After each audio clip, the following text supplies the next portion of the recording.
I thought I was walking into a regular Sunday dinner at my parents' house, but instead, I discovered my family had been secretly planning my entire life around my sister's convenience. As I sat down at the familiar oak dining table where we'd shared thousands of meals, my mother casually dropped a bombshell that made my blood run cold. She thanked me for being so understanding about postponing my dream vacation to Italy so I could babysit Amanda's 3 kids while she and her husband took their anniversary trip to Hawaii. The problem was, I had never agreed to any of this. My name is Shelley, and at 32 years old, I thought I had finally learned to set boundaries with my family. I work as a marketing director for a growing tech company in Austin, and I've spent the last 8 months meticulously planning what was supposed to be the trip of a lifetime to Italy. Every detail had been carefully arranged, from the $15,000 I'd saved by skipping dinners out and weekend shopping trips to the basic Italian phrases I'd been practicing with language apps during my morning commutes. The boutique tour through Tuscany and Rome represented more than just a vacation to me. It symbolized my independence, my ability to prioritize my own dreams, and my hard-earned success in a career I'd built from the ground up. I'd researched every vineyard we'd visit, every museum on our itinerary, and even packed my favorite sundresses in colors that would photograph beautifully against the Italian countryside. But as I sat in my childhood home in suburban Dallas, surrounded by the same floral wallpaper and family photos that had witnessed decades of Sunday dinners, I realized my carefully constructed adult life meant nothing to the people who were supposed to love me most. My mother, Patricia, a petite woman with perfectly styled gray hair and an expression that could shift from warm to disapproving in seconds, was discussing my vacation plans as if I weren't even present in the room. She turned to me with that smile I'd learned to fear as a child, the one that meant she'd already made decisions on my behalf and expected compliance. "Amanda really appreciates you being so flexible about your dates, sweetheart. It means the world to her that family comes first with you." My father, Frank, a tall man whose authority had never been questioned in our household, nodded approvingly from his position at the head of the table. His thinning brown hair was combed precisely, and his weekend casual clothes were ironed with military precision. "We knew you'd understand the importance of helping your sister during a difficult time. That's what family does for each other." The confusion that washed over me felt like stepping into ice-cold water. "What are you talking about? I never agreed to change my vacation plans. I never even knew Amanda needed help with the kids." My mother's expression shifted to that patient tone she'd used when I was 7 and didn't understand why I couldn't have ice cream for dinner. "Oh, honey, we just assumed you'd want to help. Amanda's been so overwhelmed lately, and you don't have any real responsibilities that would prevent you from being flexible." The words hit me like a physical blow. No real responsibilities. My career, my carefully saved money, my months of planning my excitement about finally taking a solo adventure, none of it mattered because I was single and therefore available for whatever my family needed. My father cleared his throat. A sound I'd learned meant the conversation was over and compliance was expected. "Your mother and I discussed it, and we thought this would be a perfect opportunity for you to contribute to the family. Amanda has 3 young children and needs the support. You can take your little trip anytime." Little trip. My dream vacation to Italy, the first major solo adventure I'd ever planned, had been reduced to a little trip that could be rescheduled at will for the convenience of others. The front door opened with a familiar creak, and Amanda's voice filled the house as she called out to announce her arrival. My sister had always possessed a gift for perfect timing, appearing precisely when conversations about her were reaching their peak. At 29, Amanda maintained the same blonde hair and blue eyes that had made her the family favorite since childhood, though motherhood had softened her features and added a perpetual expression of exhaustion that she wielded like a weapon. She entered the dining room with 8-year-old Tyler bouncing behind her 6-year-old Madison, clutching a stuffed unicorn, and 4-year-old Emma toddling along with chocolate smeared across her cherubic face. The children immediately transformed the atmosphere from tense family discussion to chaotic family gathering their energy, filling every corner of the room. "I hope you haven't started planning activities yet," Amanda said, dropping her massive diaper bag onto the floor and settling into her chair with the weary sigh of a martyr. "Tyler has soccer practice twice a week. Madison starts gymnastics on Wednesdays, and Emma still takes afternoon naps that cannot be disrupted. Jake and I will be in Hawaii for 10 days, so you'll need to maintain their entire routine exactly as we do it." I stared at her in disbelief, my hands gripping the edge of the dining table. "Amanda, I never agreed to babysit your children. I have a vacation planned for those exact dates. I'm leaving for Italy in 3 weeks." My sister's perfectly plucked eyebrows rose in an expression of wounded surprise that I'd seen her perfect over the years. "Italy, but Mom said you understood how important this trip is for Jake and me. We've been planning this anniversary getaway for months." The irony wasn't lost on me. Amanda had been planning her vacation for months, making it sacred and unchangeable, while my 8 months of preparation meant nothing because it didn't serve the family's needs. My mother jumped in with the diplomatic tone she'd perfected during 35 years of marriage to my father. "I'm sure we can work something out. Shelley, you've always been so good with the children, and Amanda really needs this time away. Couldn't you just shift your dates by a few weeks?" The assumption that I would naturally accommodate everyone else's plans while sacrificing my own felt like a familiar weight settling onto my shoulders. This was the same pattern that had defined my entire childhood. Amanda's needs came first, her feelings mattered most, and my role was to be understanding, flexible, and supportive. But as I looked around the table at my family's expectant faces, something inside me rebelled against the script I'd been following for 32 years. The little girl who had always said yes, who had always put family first, who had always been reasonable and accommodating, was finally ready to say no. The climactic moment came when my father fixed me with his stern gaze and delivered what he clearly expected to be the final word on the matter. "Shelley, we've already told the extended family that you volunteered to help Amanda during this difficult time. Your cousin Jennifer was impressed by your selflessness, and your Aunt Ruth mentioned how proud she was of your family loyalty. It would be embarrassing for everyone if you suddenly decided to back out now." The manipulation was so smooth, so practiced, that I almost missed it. They hadn't just assumed I would comply with their plans, they had told other people I had already agreed, creating a web of social pressure and family expectations that would make me look like a liar or a disappointment if I refused.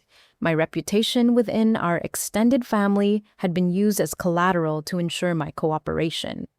As the reality of their strategy sank in, I realized this wasn't just about babysitting or vacation dates. This was about power control and the fundamental question of whether I had the right to make decisions about my own life without family approval. The atmosphere in the dining room shifted dramatically as Amanda's eyes filled with tears that seemed to appear on command. She pressed her hands against her face, and her shoulders began to shake with what appeared to be overwhelming emotion. The children immediately gathered around their mother, Tyler placing a protective hand on her arm while Madison looked confused and frightened by the sudden change in mood. I'm sorry," Amanda whispered, her voice breaking in a way that made everyone lean forward with concern. "I didn't realize I was asking for too much. I just thought that maybe for once someone in this family would understand how hard things have been for me lately." My mother immediately moved to comfort Amanda, wrapping an arm around her shoulders while shooting me a look that clearly indicated I was responsible for this emotional breakdown. The guilt hit me like a physical force, the same crushing sensation I'd experienced countless times throughout our childhood when Amanda's tears had been used to reshape reality around her needs. "Honey, tell us what's been happening." My father said, his voice gentle in a way I rarely heard him use.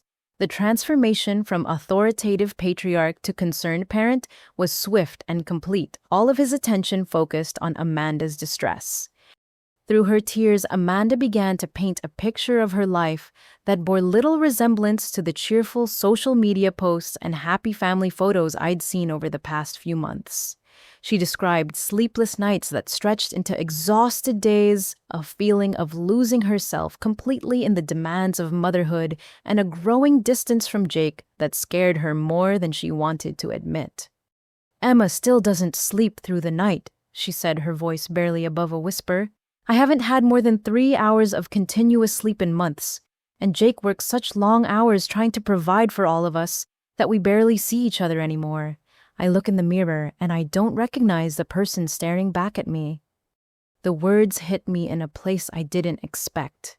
Despite our complicated relationship, Amanda was still my little sister, and hearing her describe such genuine pain made me question my initial resistance to helping her. The successful, put-together image she projected to the world was apparently hiding a level of struggle that I hadn't recognized.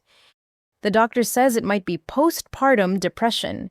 Amanda continued, wiping her eyes with a tissue my mother had handed her. "She recommended that Jake and I take some time to reconnect as a couple, to remember who we were before we became so consumed by parenting responsibilities. This Hawaii trip isn't just a vacation for us, it's therapy.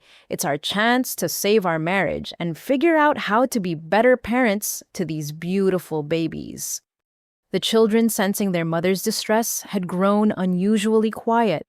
Emma climbed into Amanda's lap and patted her face with tiny hands, while Tyler and Madison pressed closer to offer their own forms of comfort. The scene was heartbreaking, and I felt my resolve wavering as I witnessed genuine family pain that went far deeper than vacation scheduling conflicts. My mother turned to me with an expression that mixed disappointment with pleading. "Shelley, this isn't about choosing between a vacation and babysitting. This is about choosing between a fun trip and helping your sister save her marriage and her mental health." The reframing was masterful and devastating. My months of planning, my excitement about Italy, my savings and dreams were suddenly reduced to selfish indulgences that paled in comparison to Amanda's genuine crisis. How could I prioritize gelato and museum visits when my sister was struggling with depression and my nieces and nephew needed stability during their parents' recovery? "I had no idea things were so difficult," I said quietly, feeling the weight of guilt settling over me like a heavy blanket. "Amanda, why didn't you tell me you were struggling? I would have helped if I'd known." Amanda looked up at me with red-rimmed eyes that held a mixture of hope and hurt. "I didn't want to be a burden. You have such an exciting life with your career and your freedom. I didn't want to drag you down with my problems." The words stung because they highlighted the fundamental difference in how our family viewed our respective lives.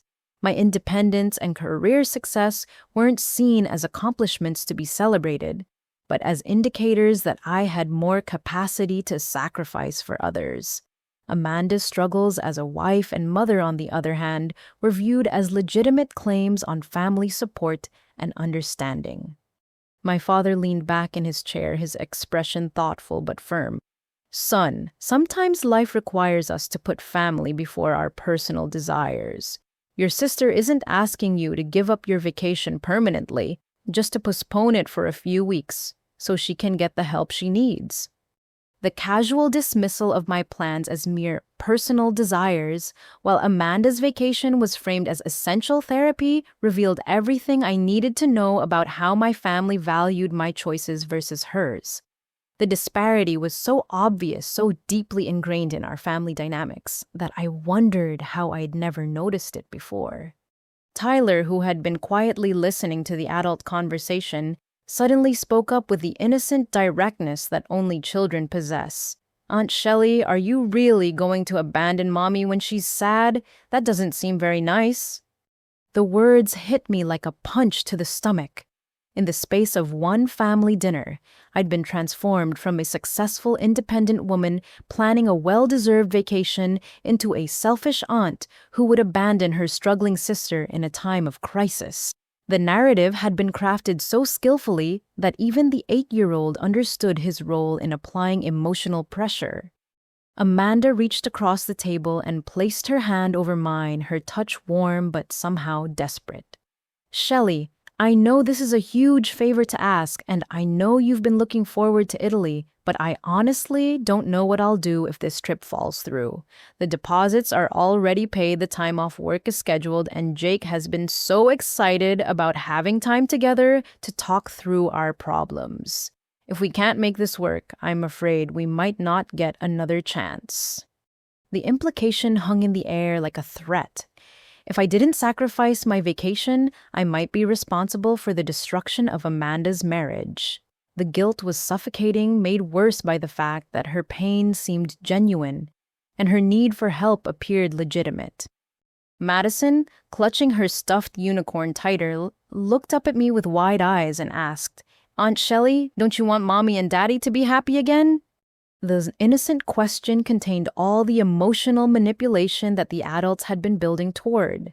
In the minds of my family, and now in the minds of the children, my choice was simple sacrifice, a selfish vacation to save a struggling family, or choose personal pleasure over love and loyalty. As I sat surrounded by expectant faces, each one reflecting a different aspect of the pressure being applied, I realized that this moment would define not just the next few weeks, but the entire future of my relationship with my family. The choice wasn't really about vacation dates or babysitting arrangements. It was about whether I had the right to prioritize my own life or whether I would continue to exist as a supporting character in Amanda's story. The climactic realization hit me as Amanda squeezed my hand and whispered, "Please don't let me down when I need you most. I've never asked you for anything this important before." But as her words washed over me, I suddenly remembered all the times she actually had asked for important favors. The wedding planning I'd managed while she focused on dress fittings, the baby showers I'd organized while she enjoyed being celebrated, the countless emergencies that had required my immediate attention, while my own needs were consistently postponed. The pattern of sacrifice had been so normalized that she genuinely believed this was the first time she'd asked for something significant. The next morning, I was halfway through my usual routine of reviewing marketing analytics over coffee when my phone rang. The caller ID showed my supervisor Maria's name, and a chill ran down my spine as I realized she was calling at 7:30 in the morning, well before our normal business hours. "Shelley, I hope everything's okay." Maria's concerned voice came through the speaker. "I got a call yesterday afternoon from someone claiming to be your mother. She said there was a family emergency and that you might need to adjust your approved vacation dates. Is everyone all right?" The coffee mug slipped from my hand, hitting the kitchen counter with a sharp clink that echoed through my apartment. My parents had contacted my workplace. They had actually called my boss to discuss my personal vacation plans without my knowledge or permission. The violation felt so profound that I struggled to find words to respond. "Maria, I'm so sorry about that call. There's no family emergency. My vacation plans haven't changed, and I have no idea why my mother would contact you directly." There was a pause on the other end of the line, and I could hear Maria processing this information. As the director of marketing for a company that prided itself on professional boundaries and clear communication, unauthorized contact from employees' family members was highly unusual and potentially problematic. "I have to ask Shelley, is everything okay at home? The woman who called seemed very concerned about coordinating your schedule, and she mentioned that you were having trouble making decisions about family obligations versus work commitments." The humiliation burned through me like acid. My mother had not only overstepped boundaries that any reasonable adult would respect, but she had also portrayed me to my supervisor as someone who couldn't manage her own schedule or make appropriate decisions about work-life balance.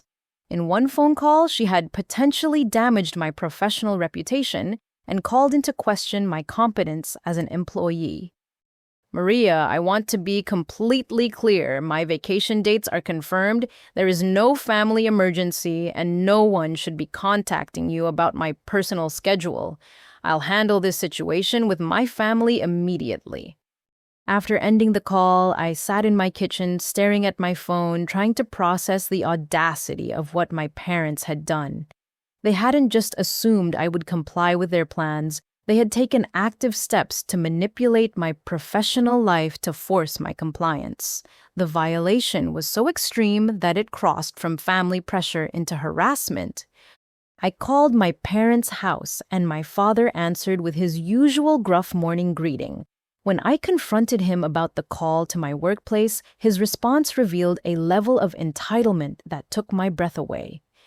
We were just trying to help coordinate everything smoothly, he said, his tone suggesting that I was being unreasonable for questioning their actions. Your mother thought it would be easier if your boss knew about the family situation ahead of time. We didn't want you to get in trouble at work for changing your plans at the last minute. The circular logic was stunning. They had created a family situation that didn't exist, then contacted my employer to warn them about the consequences of that fabricated situation, all while positioning themselves as helpful parents protecting my professional interests. Dad, you had no right to contact my workplace. You don't get to make decisions about my career or represent me to my supervisor without my permission. Ah, Shelley, you're being unnecessarily dramatic about a simple phone call. We're your parents, and we were trying to look out for your best interests. Maybe if you communicated better with us about your schedule, we wouldn't have to take matters into our own hands. The blame shifting was masterful. My failure to anticipate their unauthorized interference was somehow the root cause of their inappropriate behavior. They had reframed their violation of boundaries as a natural consequence of my poor communication, making me responsible for their actions. My mother took the phone from my father, and her voice carried that patient tone she used when explaining obvious truths to difficult children. Sweetheart, we've been talking about this situation, and we think maybe you don't understand how families are supposed to work. Amanda has always been more sensitive, more in need of support, while you've always been the strong one who can handle anything. The characterization felt like a revelation. In my parents' minds, my competence and independence weren't qualities to be celebrated. They were indicators that I had more capacity to sacrifice for others. Amanda's struggles and emotional needs, on the other hand, made her deserving of protection and accommodation. Your father and I have always been proud of how self-sufficient you are, my mother continued. But sometimes being strong means using that strength to help family members who aren't as capable of handling life's challenges. The conversation revealed a fundamental misunderstanding about the nature of strength and capability. In my family's worldview, my success and stability existed to serve others, rather than to enhance my own life. My achievements were valuable only insofar as they could be leveraged for family benefit. The front door opened, and I heard Amanda's voice calling out that she was stopping by for a quick visit.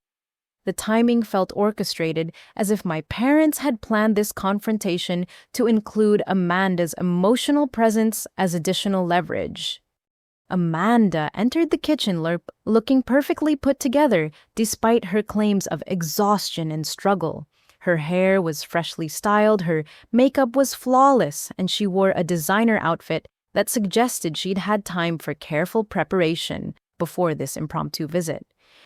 I hope I'm not interrupting anything important, she said, though her tone suggested she already knew exactly what conversation she was walking into. I just wanted to thank you again for being so understanding about the babysitting situation. Jake and I booked our flights last night, and we're both so excited about finally having time to reconnect. The casual mention of flight bookings hit me like a slap while I was still processing their request and trying to navigate the emotional manipulation. Amanda had already moved forward with her plans as if my compliance was guaranteed. She wasn't asking for a favor, she was informing me of decisions that had already been made. Amanda, I haven't agreed to babysit your children. I've told everyone that I have a vacation planned for those dates.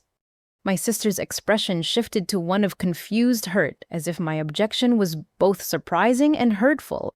But Mom said you understood how important this trip is for our family. Are you saying you're going to choose a vacation over helping us save our marriage?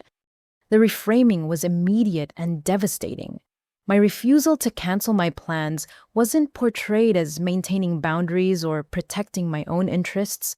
It was characterized as actively choosing to harm her marriage and family stability.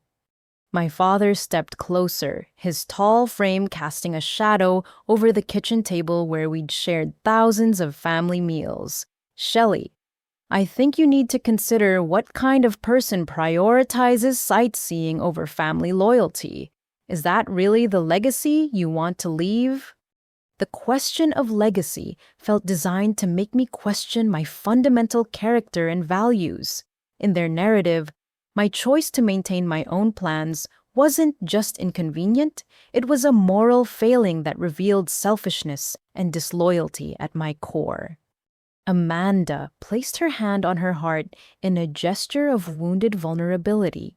I never thought I'd have to beg my own sister to help me during the worst time in my life.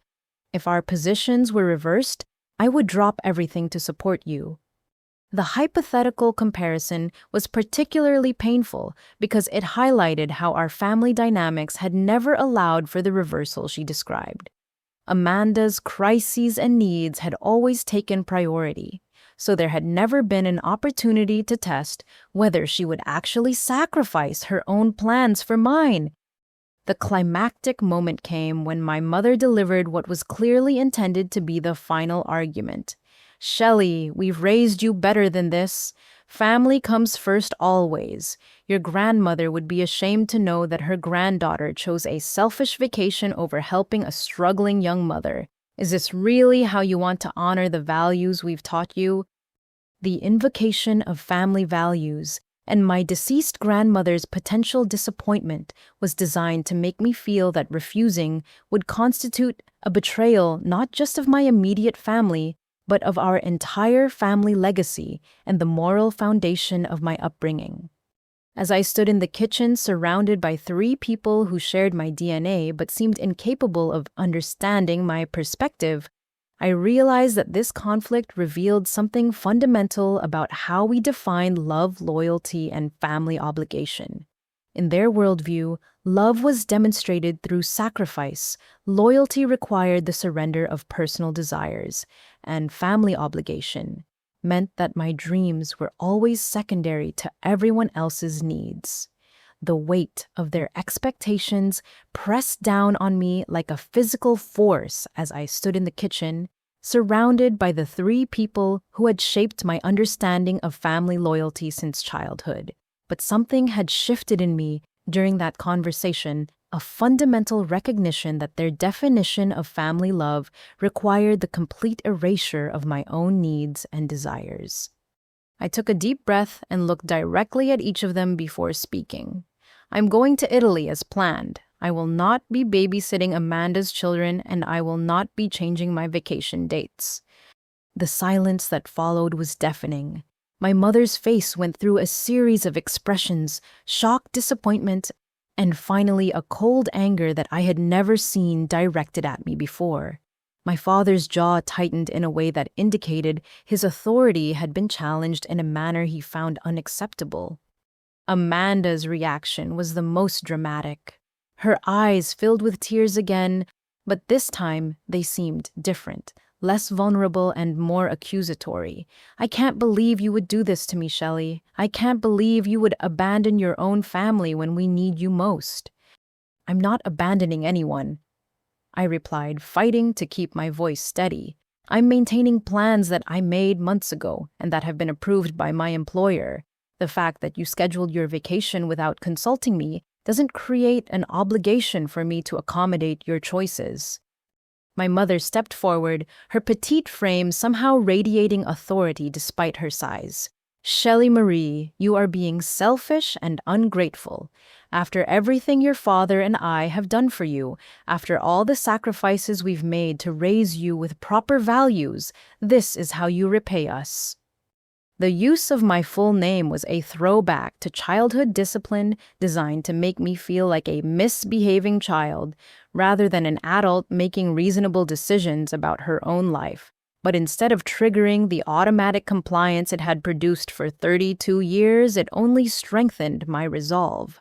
"What sacrifices are you referring to, Mom?" "The sacrifices where you supported my education and career goals, those weren't sacrifices. Those were investments in your daughter's success. And now you want to use that success as a reason why I should have more capacity to sacrifice for others." My father's face darkened with an anger that made me step back involuntarily. "Don't you dare take that tone with your mother. We have supported you financially throughout college and graduate school, helped you with your first apartment, and been there for every important moment in your life. You owe us more respect than this."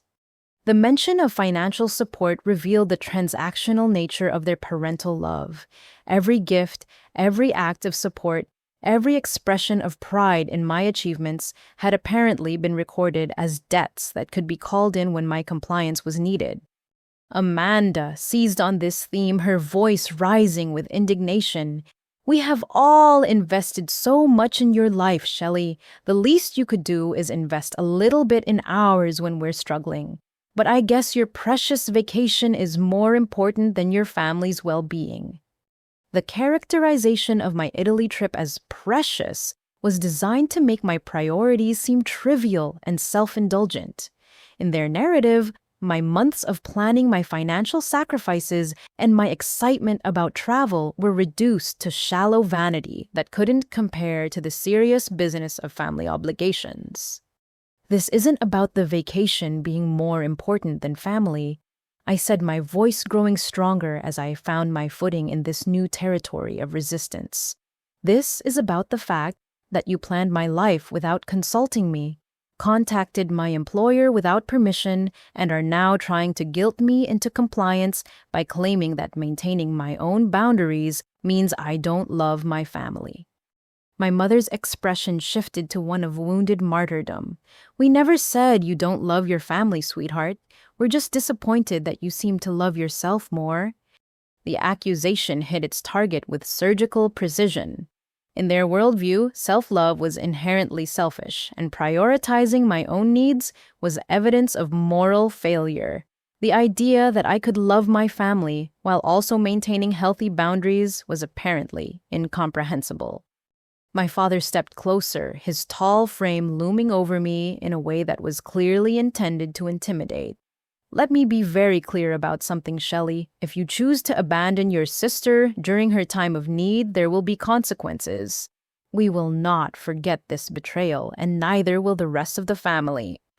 The threat was subtle, but unmistakable. Defying their expectations wouldn't just result in disappointment, it would lead to active punishment and exclusion from family relationships.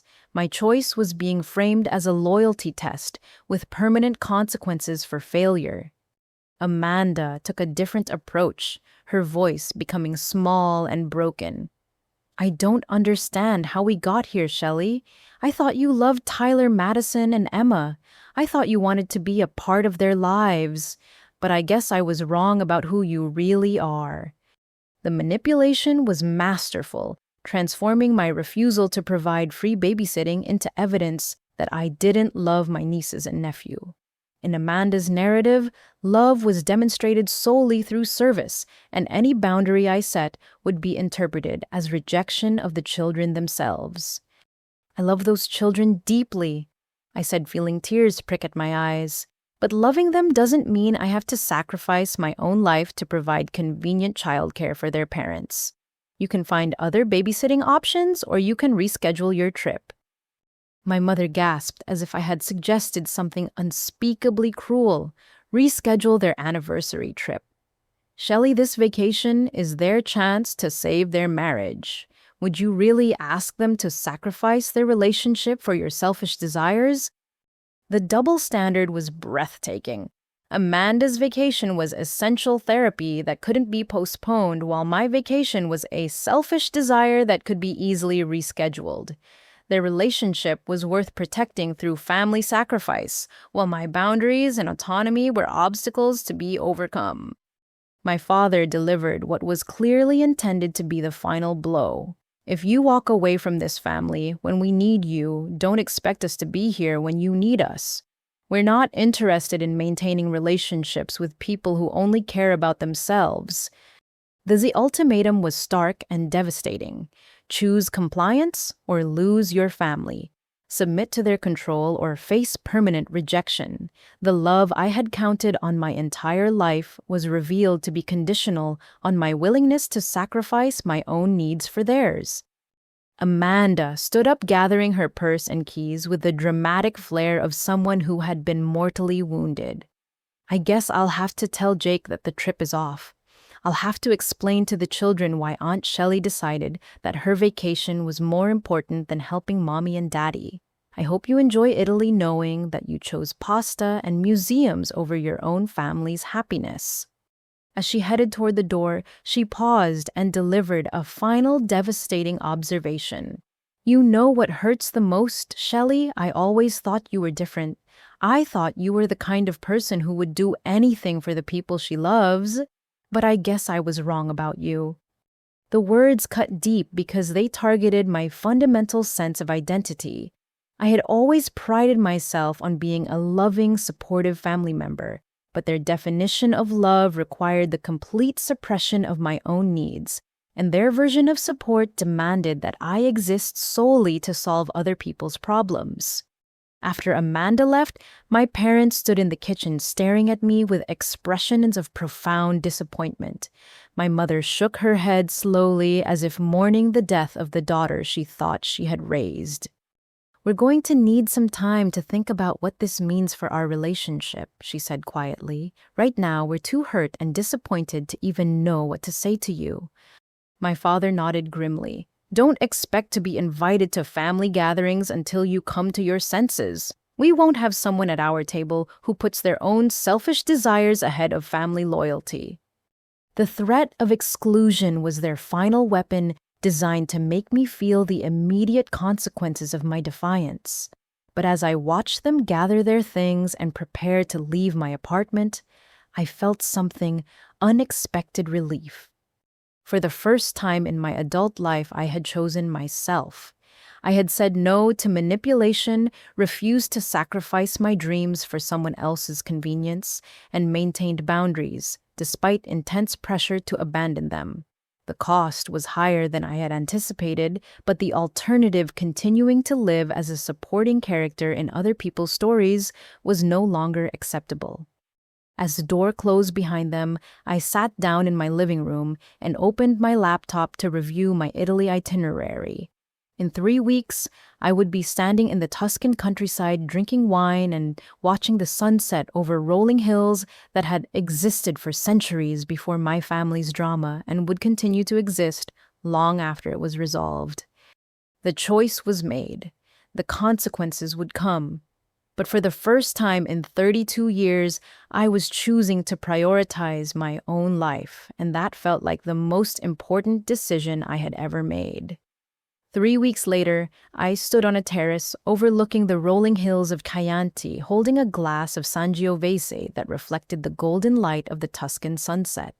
The beauty was so overwhelming that it brought tears to my eyes, not from sadness, but from the profound relief of being exactly where I was supposed to be. The silence from my family during those 3 weeks had been deafening, but it had also been liberating. My phone had remained mercifully quiet since my arrival in Florence 2 days earlier. No guilt-inducing text messages, no manipulative voicemails, no emergency calls designed to make me feel responsible for problems I hadn't created. For the first time in years, I was existing purely for myself, making decisions based on my own desires rather than other people's expectations. The boutique tour group was small and diverse, consisting of 12 travelers from different backgrounds who had chosen Italy for their own personal reasons. There was Margaret, a recently divorced teacher from Oregon who was celebrating her freedom with a solo adventure. James and Robert, a couple from New York who were commemorating their 25th anniversary by visiting the places they dreamed about since college. Sarah, a young professional from Chicago who had saved for 3 years to afford this trip after finishing her master's degree. What struck me most about these strangers was how they spoke about their lives and choices. Margaret talked about her divorce with pride, describing it as the best decision she'd ever made for her mental health. James and Robert shared stories about supporting each other's individual dreams while maintaining their partnership. Sarah glowed with satisfaction about achieving a goal she'd worked toward despite family members who questioned the wisdom of spending money on travel instead of saving for a house. None of them seemed to carry the crushing weight of guilt and obligation that had defined my decision-making for decades. They made choices based on what would bring them joy, fulfillment, and growth, rather than what would avoid conflict or meet other people's expectations. On our third day, we visited a family-owned vineyard in the heart of Chianti, where the proprietor, Elena Rossi, shared the story of how she had inherited the business from her grandfather and transformed it into a sustainable, award-winning operation. Elena was probably in her 50s with silver-streaked hair pulled back in a practical ponytail and hands that showed the evidence of years working the land. My family was not happy when I decided to change our traditional methods, Elena said as she led us through the vineyards, her English flavored with a musical Italian accent. They said I was disrespecting my grandfather's legacy, that I was putting my own ideas above family tradition. The parallel to my own situation was so obvious that I found myself leaning forward to catch every word. But I realized that true respect for family means making the choices that will ensure our legacy survives and thrives. Sometimes that means honoring tradition, and sometimes it means having the courage to do things differently. During the wine tasting that followed, I found myself sitting next to Elena on the terrace, overlooking her vineyards. The conversation that unfolded changed my perspective on everything I thought I knew about family dynamics and personal responsibility. You seem troubled despite being in such a beautiful place, Elena observed, refilling my glass with a wine that tasted like sunshine and earth. I found myself telling her about my family situation, about the guilt and manipulation about the choice I'd made to prioritize my own life for the first time. Elena listened without judgment, nodding occasionally and asking thoughtful questions that helped me clarify my own thoughts. In Italy, we have a saying, "La famiglia è tutto." Family is everything, Elena said when I finished my story, but we also understand that family love must be freely given, not demanded through guilt and manipulation. Your family is trying to control you by making their love conditional on your obedience.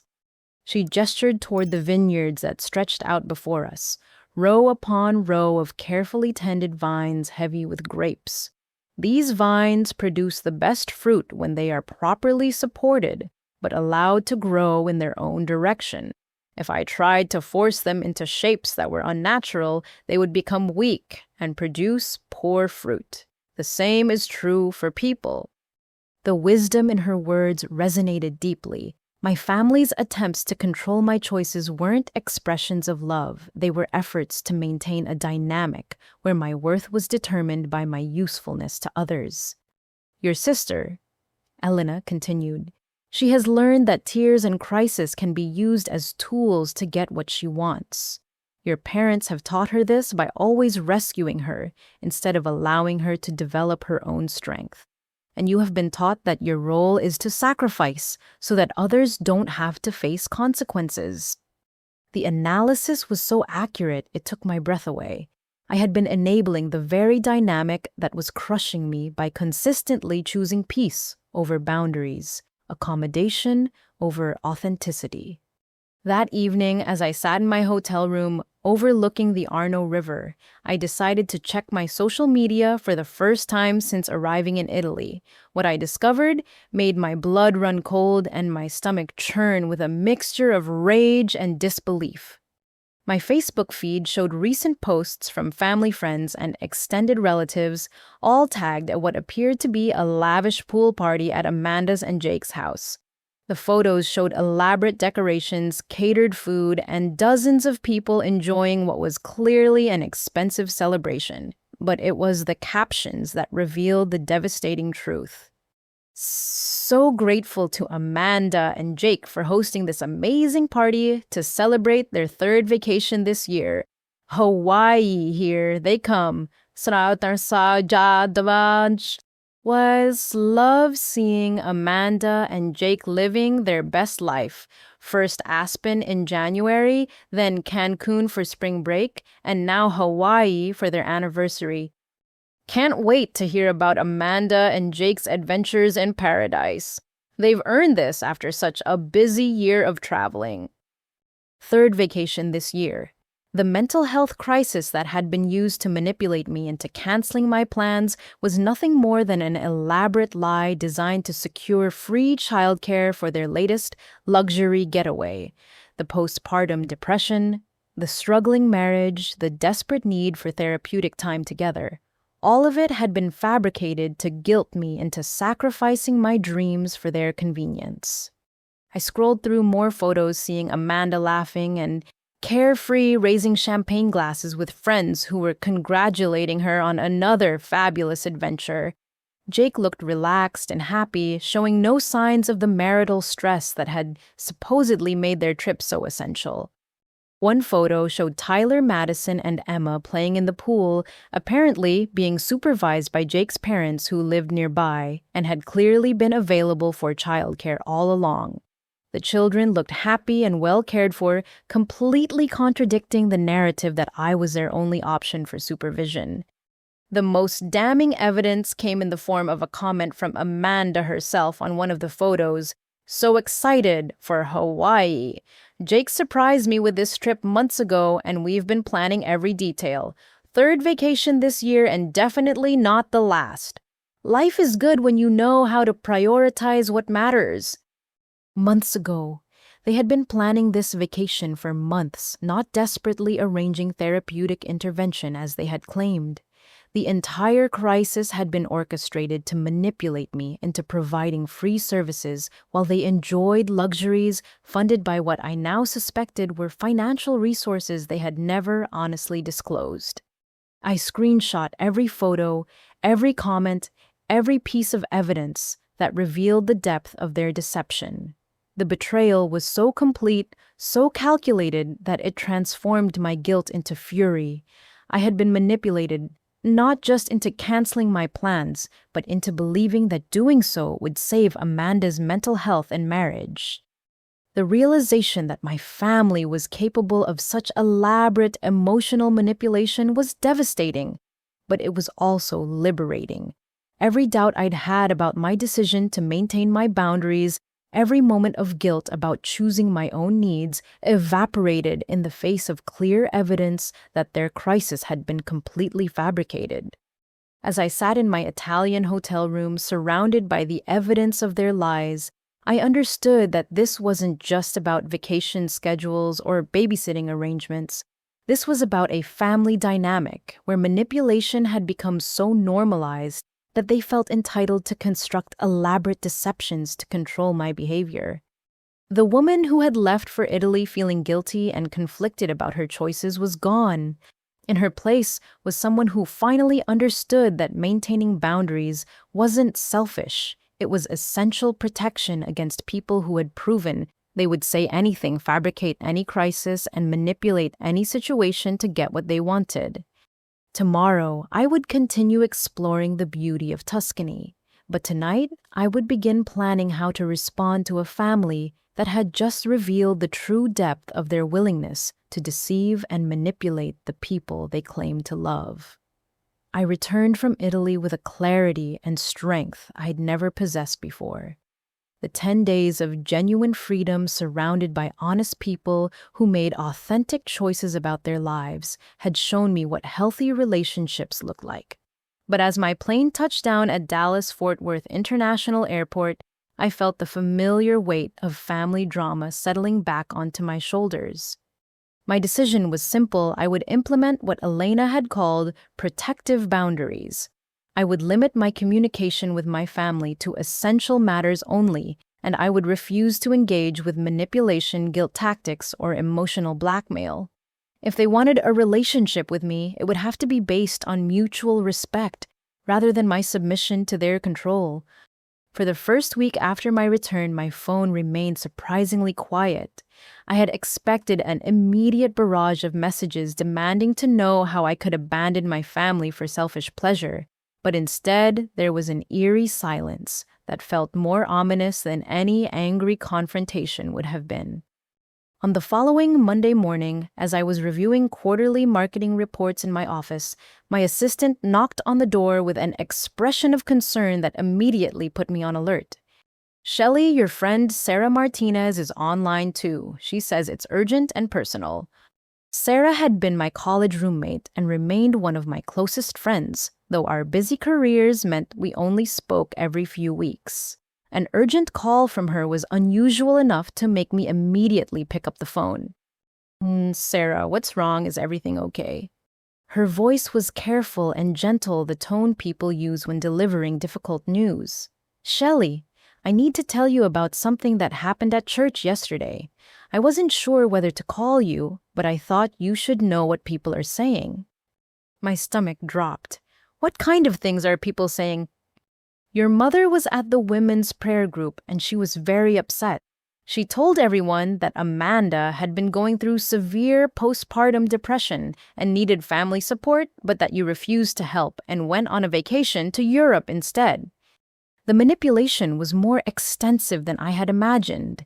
My mother hadn't just told close family members about our conflict, she had broadcast her version of events to our entire church community, a group that included neighbors, family friends, and professional contacts who had known me since childhood. "Sarah, that's not what happened. Amanda wasn't having a crisis. She was planning her third vacation this year and wanted free babysitting. I have proof that the whole situation was fabricated." There was a pause on Sarah's end of the line.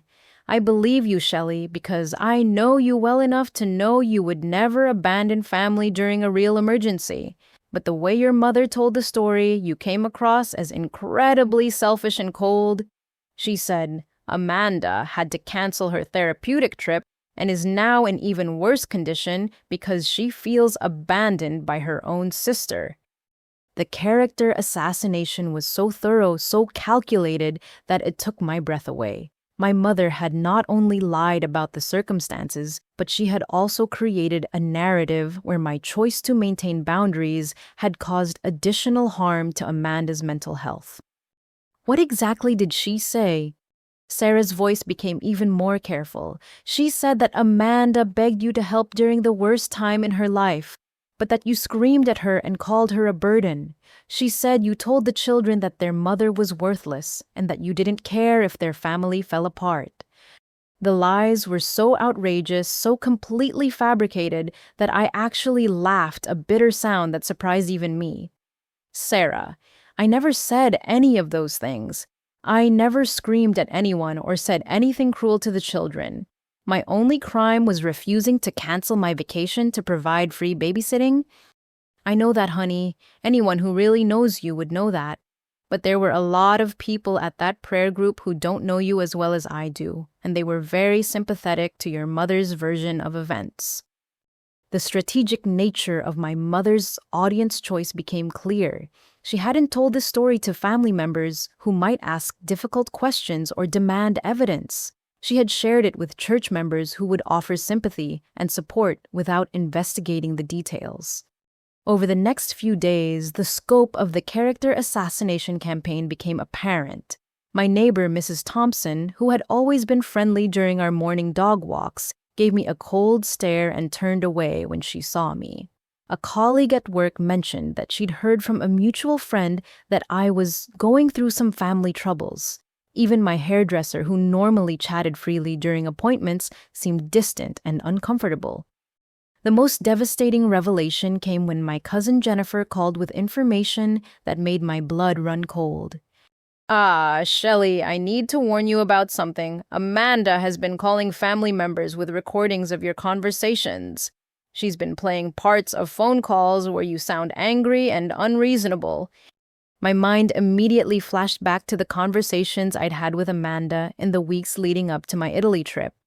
She had called several times, ostensibly, to discuss the babysitting situation, and I had indeed become frustrated with her manipulation tactics. What kind of recordings? She played one for my mother, where you're yelling about how you're tired of always having to sacrifice for her problems. But Jennifer, the thing is, I know Amanda well enough to know she's probably edited those recordings. She learned how to do audio editing for her social media projects, and I suspect she's cutting out whatever she said to provoke your reactions. The revelation was chilling. Amanda hadn't just lied about the circumstances of our conflict. She had been secretly recording our conversations and editing them to create evidence of my supposed cruelty. The level of premeditation and manipulation was beyond anything I had imagined possible from my own sister. She's telling people that you've become mentally unstable since your trip to Europe and that the family is concerned about your behavior. She's building a case that you need some kind of intervention. The word intervention made my blood freeze. Amanda wasn't just trying to win sympathy, she was laying groundwork to have me declared mentally incompetent or emotionally unstable. The recordings taken out of context and edited for maximum impact could potentially be used to support claims that I was having a breakdown and needed forced psychiatric evaluation. Jennifer, I need you to know that those recordings don't tell the whole story. Amanda has been manipulating situations to provoke reactions, then editing out her own words to make me look unreasonable. I suspected as much. That's why I'm calling to warn you. She's planning to present all of this evidence at the family reunion next month, and she's been telling people that the family needs to stage an intervention to help you before you hurt yourself or someone else. The family reunion. An annual gathering where extended relatives from across the state would be present to witness whatever dramatic presentation Amanda was planning. The perfect audience for her carefully constructed narrative of my mental instability and her family's heroic efforts to save me from myself. As I hung up the phone, I realized that I was facing something far more serious than family drama or sibling rivalry. This was psychological warfare conducted with sophisticated tactics designed to destroy my reputation, question my mental competence, and potentially threaten my freedom. The woman who had returned from Italy feeling strong and clear-headed was now dealing with a systematic campaign to portray her as unstable and dangerous. But instead of crushing my resolve, this escalation clarified my understanding of exactly who I was dealing with and what I needed to do to protect myself. Amanda had underestimated one crucial factor I had learned from Elena, that healthy families don't require elaborate deceptions to maintain relationships. And I was about to discover that I wasn't as alone in seeing through Amanda's manipulation as I had believed. The next morning, I made a decision that would have seemed impossible just months earlier. I called my attorney, Michael Harrison, who had helped me with my mortgage and estate planning, and scheduled an appointment to discuss what legal protections might be available against defamation and harassment. Michael's office overlooked downtown Austin, and as I sat across from his desk, surrounded by law books and diplomas, I felt like I was taking the first concrete step toward protecting myself, rather than simply reacting to my family's attacks. What you're describing sounds like a coordinated campaign of defamation, Michael said after I explained the situation. The fact that your sister has been recording conversations without your knowledge and editing them to misrepresent your words could constitute several different legal violations. He pulled out a legal pad and began taking notes as I detailed the timeline of events, the original manipulation, the lies about Amanda's mental health crisis, the character assassination at church, and the edited recordings being circulated among family members. Yes, the recordings are particularly concerning, Michael continued. Texas is a one-party consent state, which means she can legally record conversations she's part of, but editing them to create false impressions for the purpose of damaging your reputation crosses into defamation territory. As we discussed potential legal remedies, I realized that documenting everything would be crucial. Michael advised me to keep records of all future communications, save screenshots of any social media posts that referenced me, and gather witness statements from people who could attest to my actual character and behavior. The most important thing right now is to stop engaging with them on their terms, Michael explained. Don't respond to accusations. Don't try to defend yourself in family group chats. And absolutely don't have any more phone conversations that they can record. Everything should be documented and handled through appropriate channels. That afternoon, I began implementing what I called Operation Documentation. I created a secure folder on my computer where I saved every piece of evidence related to Amanda's deception screenshots of the social media posts showing their multiple vacations, copies of the edited recordings Jennifer had warned me about, and a detailed timeline of events with dates and witnesses. I also reached out to several family friends who had known me since childhood, people whose judgment my parents had historically respected and who could provide character references if needed. The conversations were difficult, but revealing.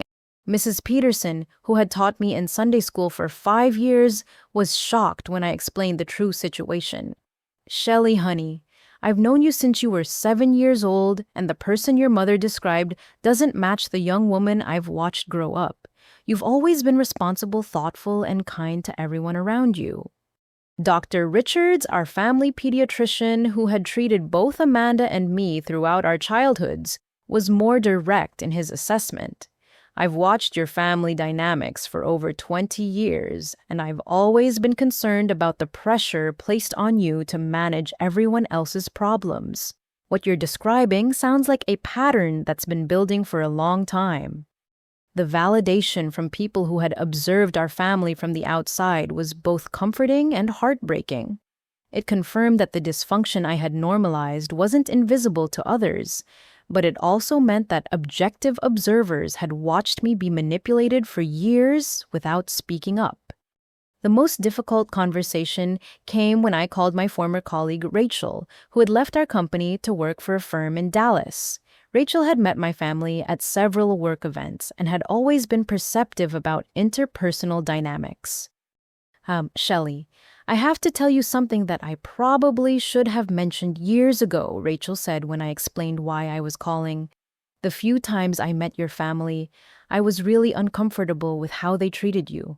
Your sister seemed to expect you to handle everything for her, and your parents acted like your success existed to serve their needs."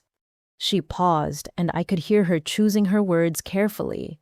"I remember thinking that they treated you more like an employee than a daughter.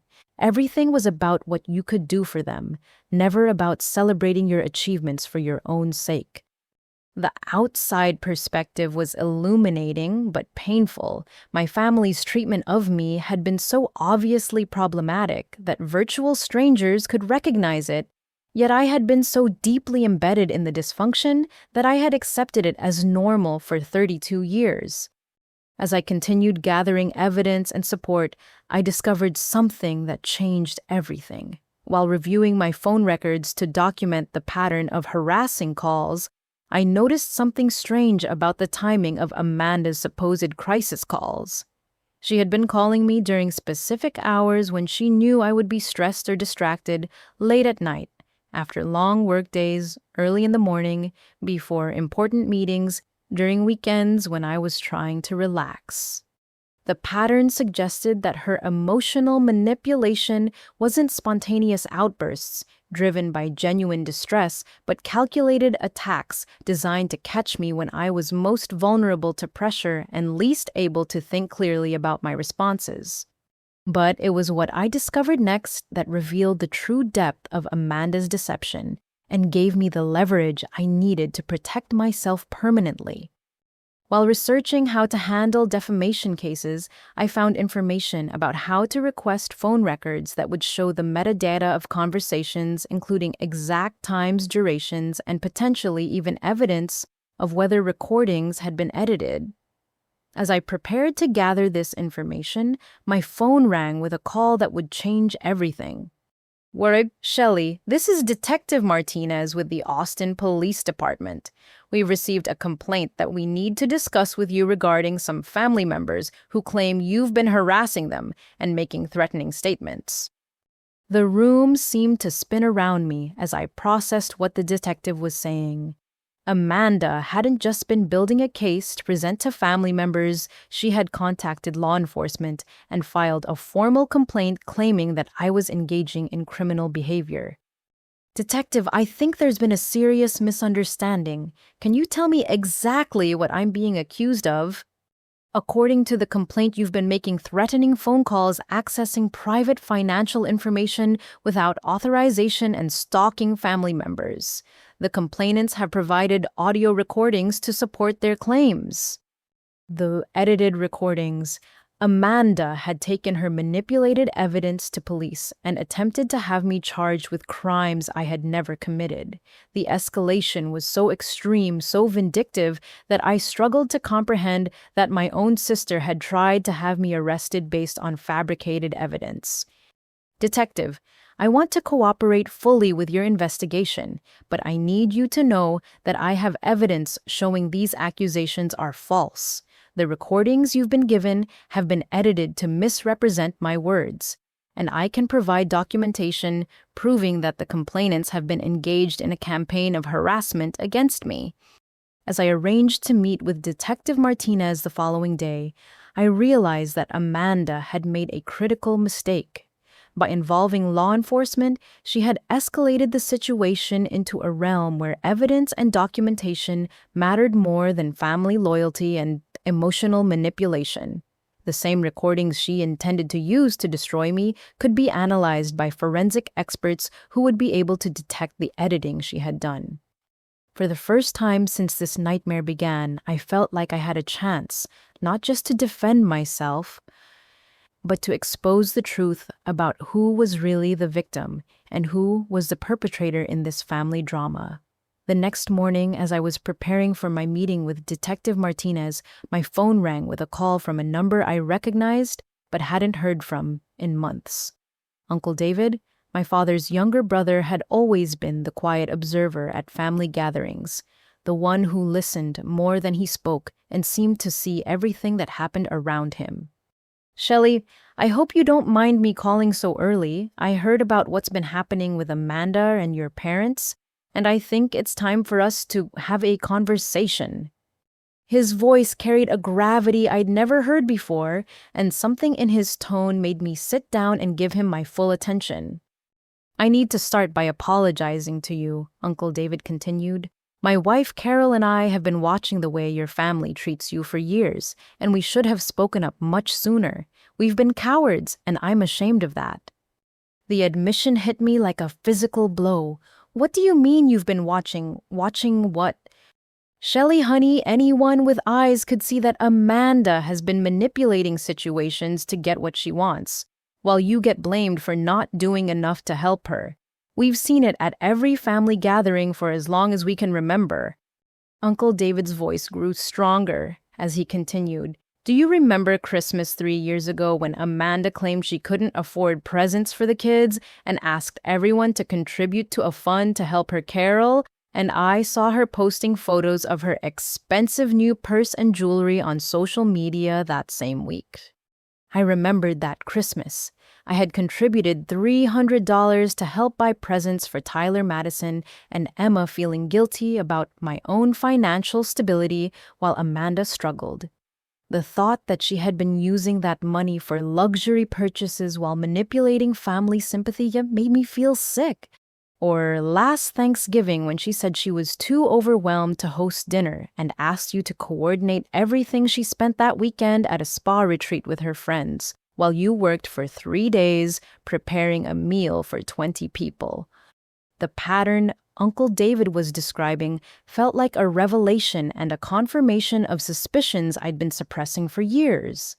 Amanda's crises always seemed to coincide with opportunities for other people to solve her problems while she enjoyed benefits she hadn't earned. "Why didn't you ever say anything?" I asked, feeling both grateful for his support and frustrated that it had taken so long to receive it. Uncle David's voice carried shame and regret.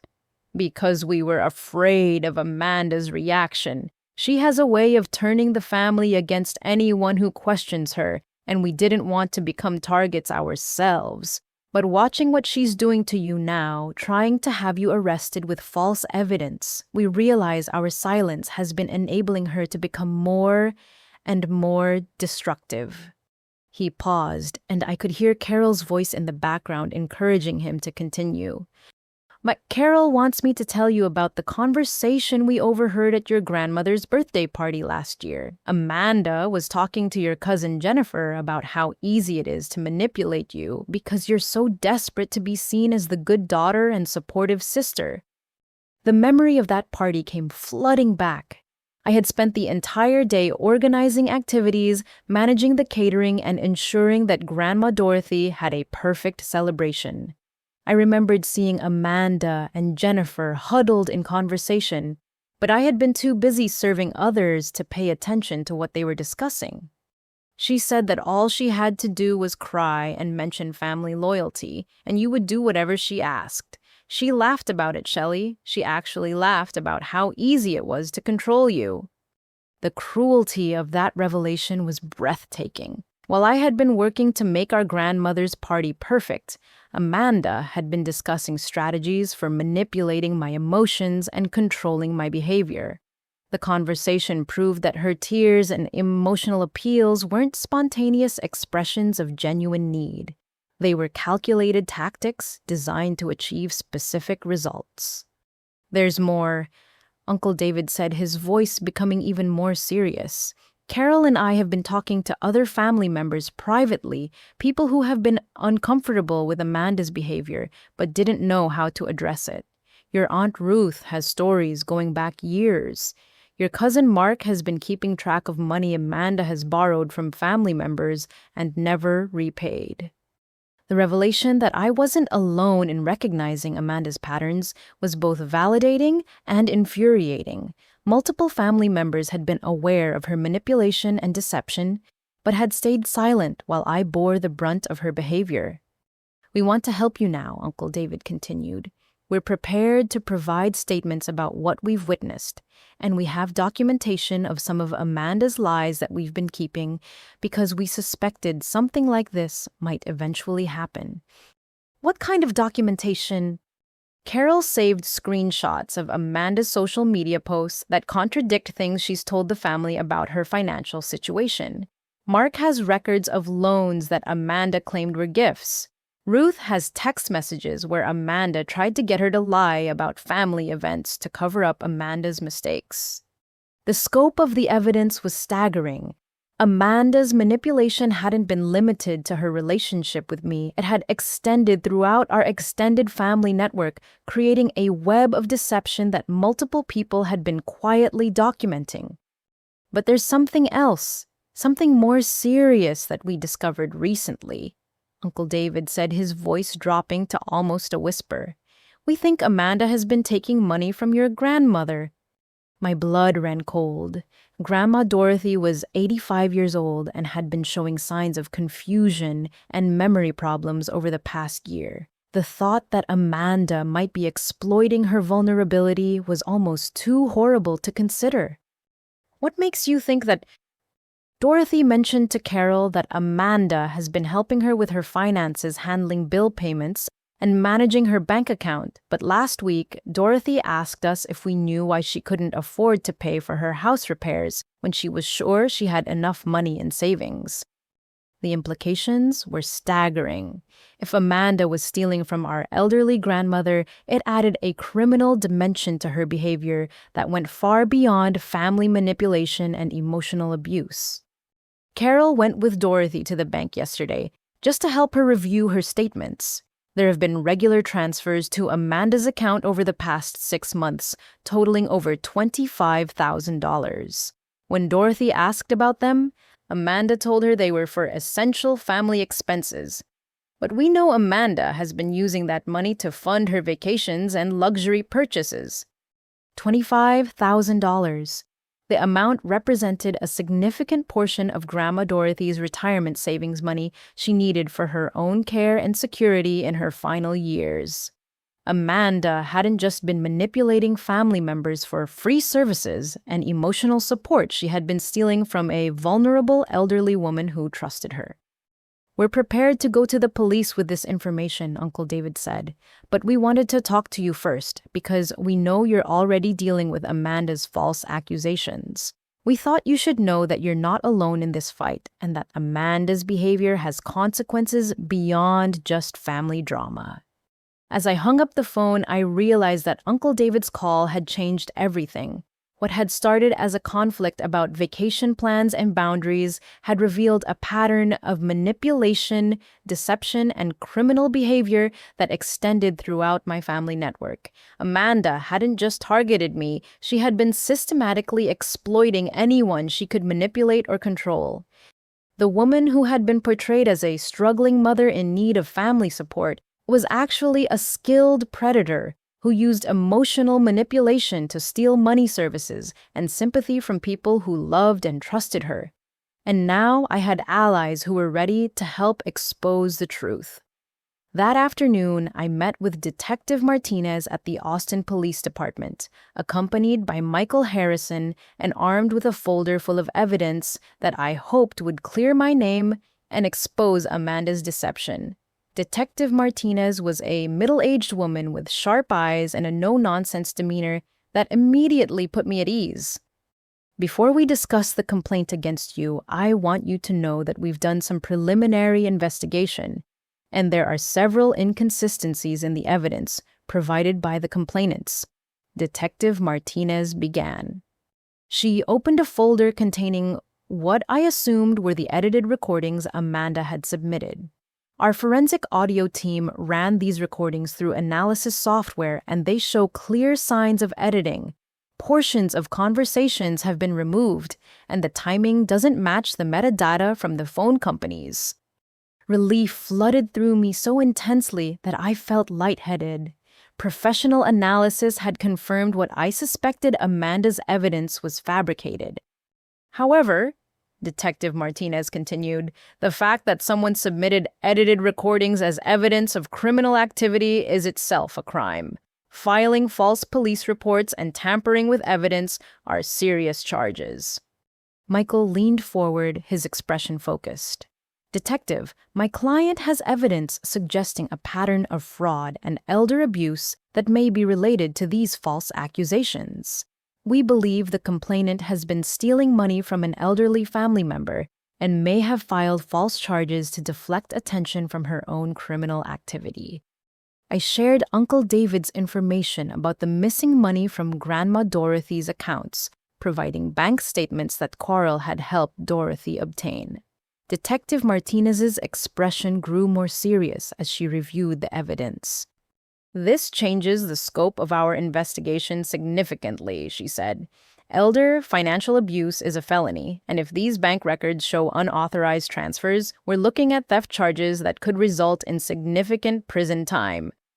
Over the next hour, I provided Detective Martinez with a complete timeline of Amanda's manipulation, from the fabricated mental health crisis to the character assassination campaign, the edited recordings, and finally, the theft from our grandmother. Each piece of evidence painted a picture of someone who had been escalating manipulative behavior over years until it crossed into criminal territory. I want to be clear about something Detective Martinez said as our meeting concluded. The charges against you will be dropped based on the evidence of tampering, but we'll be opening an investigation into financial elder abuse, and your sister could face multiple felony charges if the evidence supports what you've told us. As Michael and I left the police station, I felt a mixture of relief and sadness that surprised me.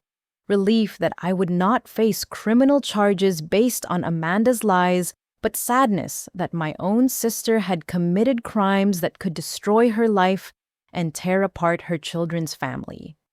That evening, Uncle David called with an update that added even more pieces to the puzzle of Amanda's deception.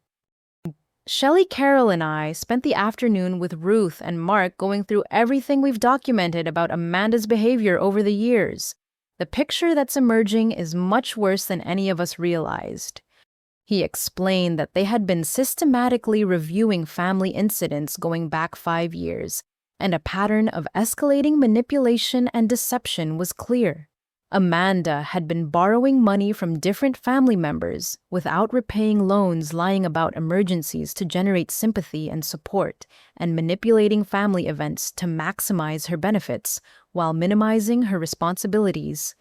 Mark calculated that Amanda has received over $40,000 in loans from various family members that she never repaid. She told each person that they were the only one she was asking for help, and she created different sob stories for each request. The scope of Amanda's financial manipulation was staggering. She hadn't just targeted me and Grandma Dorothy, she had been systematically defrauding multiple family members while maintaining the facade of a struggling young mother who deserved sympathy and support. But here's the thing that really concerns us, Uncle David continued.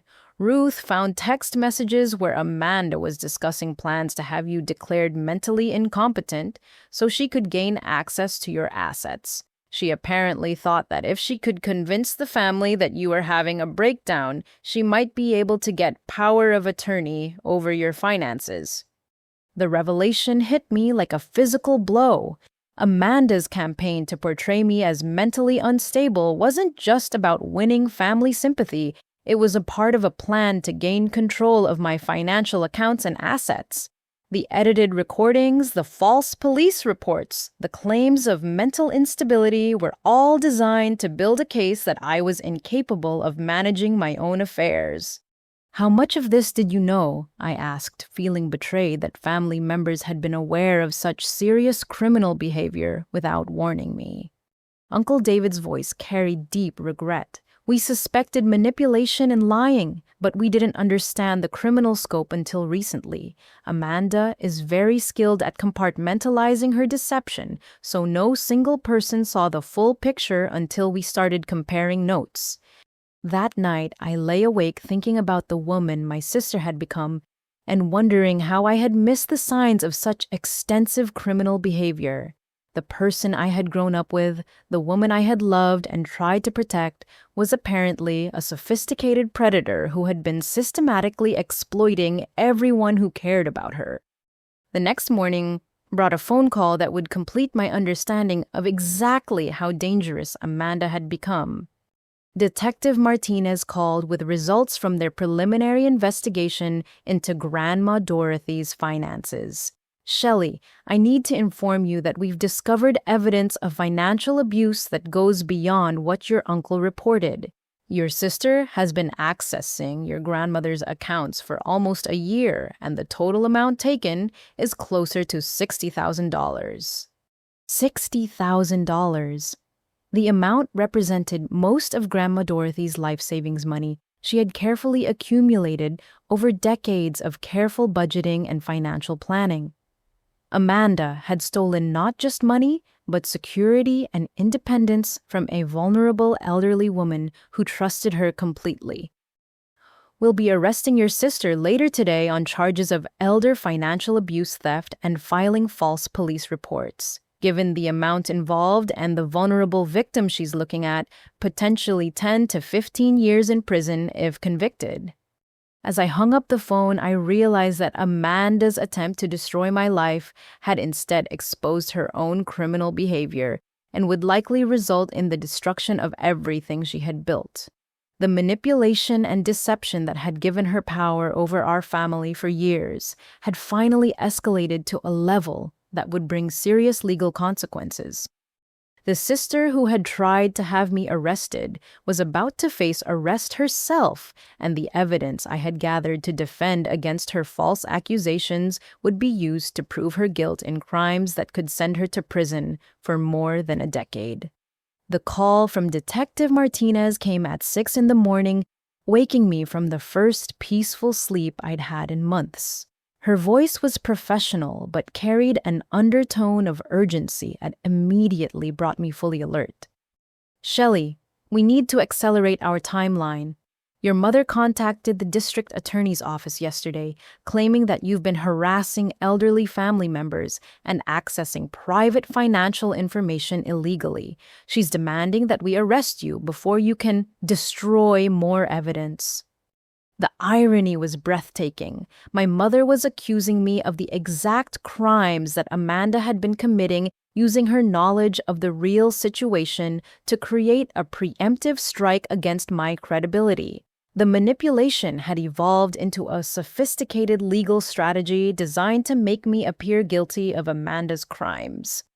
She's also provided additional recordings that she claims prove your mental instability and criminal intent.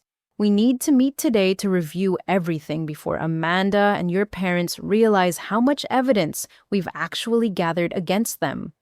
As I drove to the police station, my phone buzzed with text messages from family members I hadn't heard from in months. The messages revealed that my mother's campaign had expanded beyond our immediate circle to include extended relatives across the state. My cousin Angela in Houston texted, "Shelley, your mom, called crying about how worried the family is about your behavior. She says you're having some kind of breakdown and need help. What's really going on?" Uncle Robert in San Antonio sent, "Your mother says you've been making threats against Amanda and the children. This doesn't sound like you. Can we talk?" Even my father's elderly aunt in Oklahoma had been contacted. "Honey, your parents are scared that you're going to hurt yourself or someone else. They want to have you committed for your own safety." The coordination was remarkable. My mother had spent the morning systematically calling family members throughout Texas and neighboring states, spreading the same false narrative to create a network of concerned relatives who would support whatever intervention they planned to stage. At the police station, Detective Martinez introduced me to Detective Johnson, a specialist in financial crimes, and Dr. Sarah Chen, a forensic psychologist who had been brought in to analyze the recordings my family had submitted as evidence of my mental instability. "Your family has submitted over 20 hours of recorded conversations spanning the past 6 months," Dr. Chen explained as she pulled up audio files on her computer. "However, our analysis shows extensive editing designed to remove context and create false impressions of your mental state." She played examples of the original recordings alongside Amanda's edited versions. In the originals, Amanda could be heard provoking arguments, making unreasonable demands, and using classic manipulation tactics. In her edited versions, only my frustrated responses remained, making me sound aggressive and unstable without any context for my reactions. This level of audio manipulation requires significant skill and planning. Dr. Chen continued, "Your sister has been deliberately triggering emotional responses, recording your reactions, then editing out her own provocative statements to create evidence of mental instability." Detective Johnson opened a thick folder containing bank records, phone logs, and social media evidence. "While your family was building their case against you, we've been building our case against them. The financial crimes are extensive and well documented." He spread photographs across the table showing Amanda's social media posts from her various vacations with timestamps that directly contradicted her claims of financial hardship. Aspen in January, Cancun in March, Hawaii in July, each trip documented with expensive restaurant receipts, luxury hotel photos, and shopping sprees that totaled tens of thousands of dollars.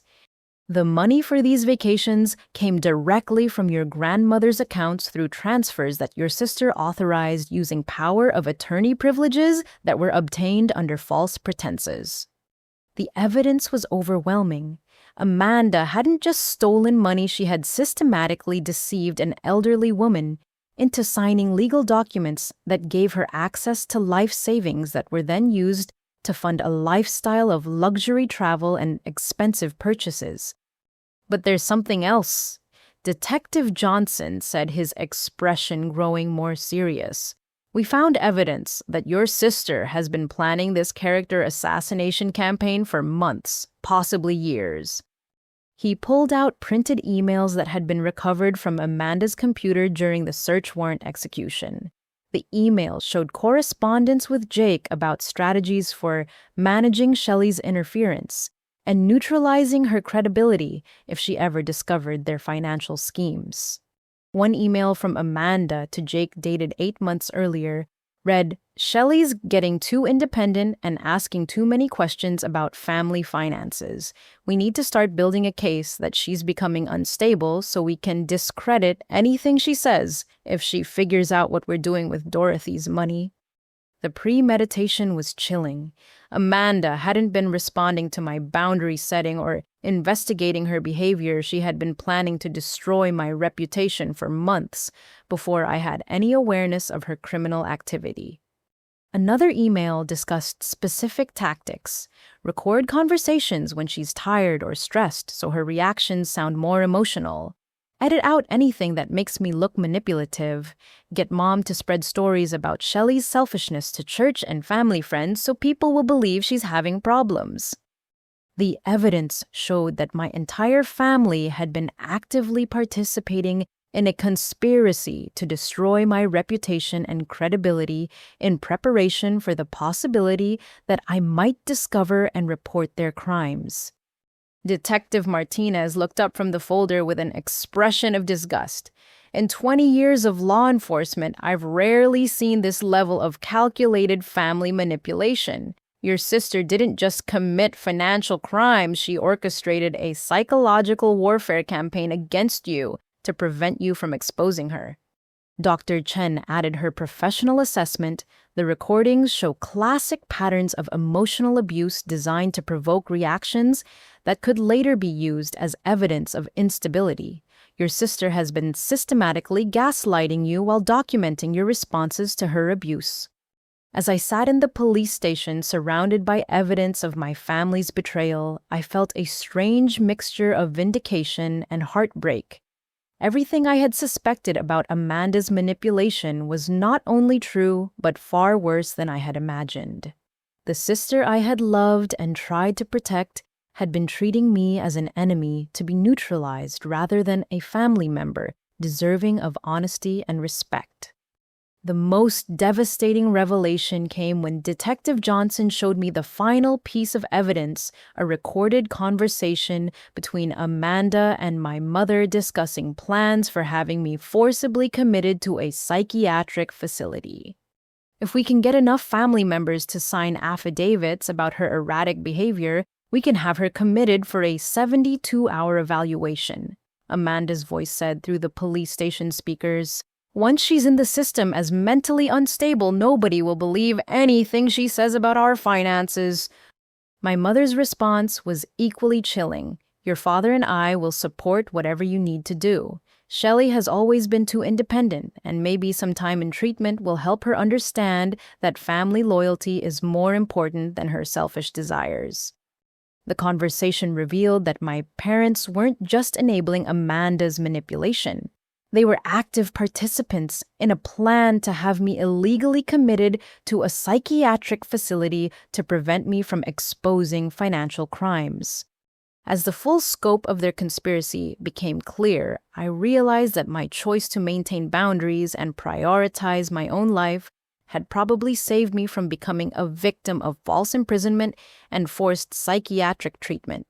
If I had continued to comply with their demands and ignore my instincts about Amanda's behavior, I might have found myself locked in a mental health facility while they continued stealing from Grandma Dorothy and potentially targeting my own assets. The evidence was complete. The investigation was thorough, and within hours, my family members would be facing arrest warrants for crimes that could result in decades in prison. Saturday morning arrived with the kind of Texas heat that makes even the early hours feel oppressive. I was in my kitchen reviewing the timeline Detective Martinez had given me for the arrests that would happen later that day when my doorbell rang with an insistent, demanding tone that immediately put me on alert. Through the security camera system I'd installed after learning about Amanda's surveillance tactics, I could see my entire family assembled on my front porch like an intervention team.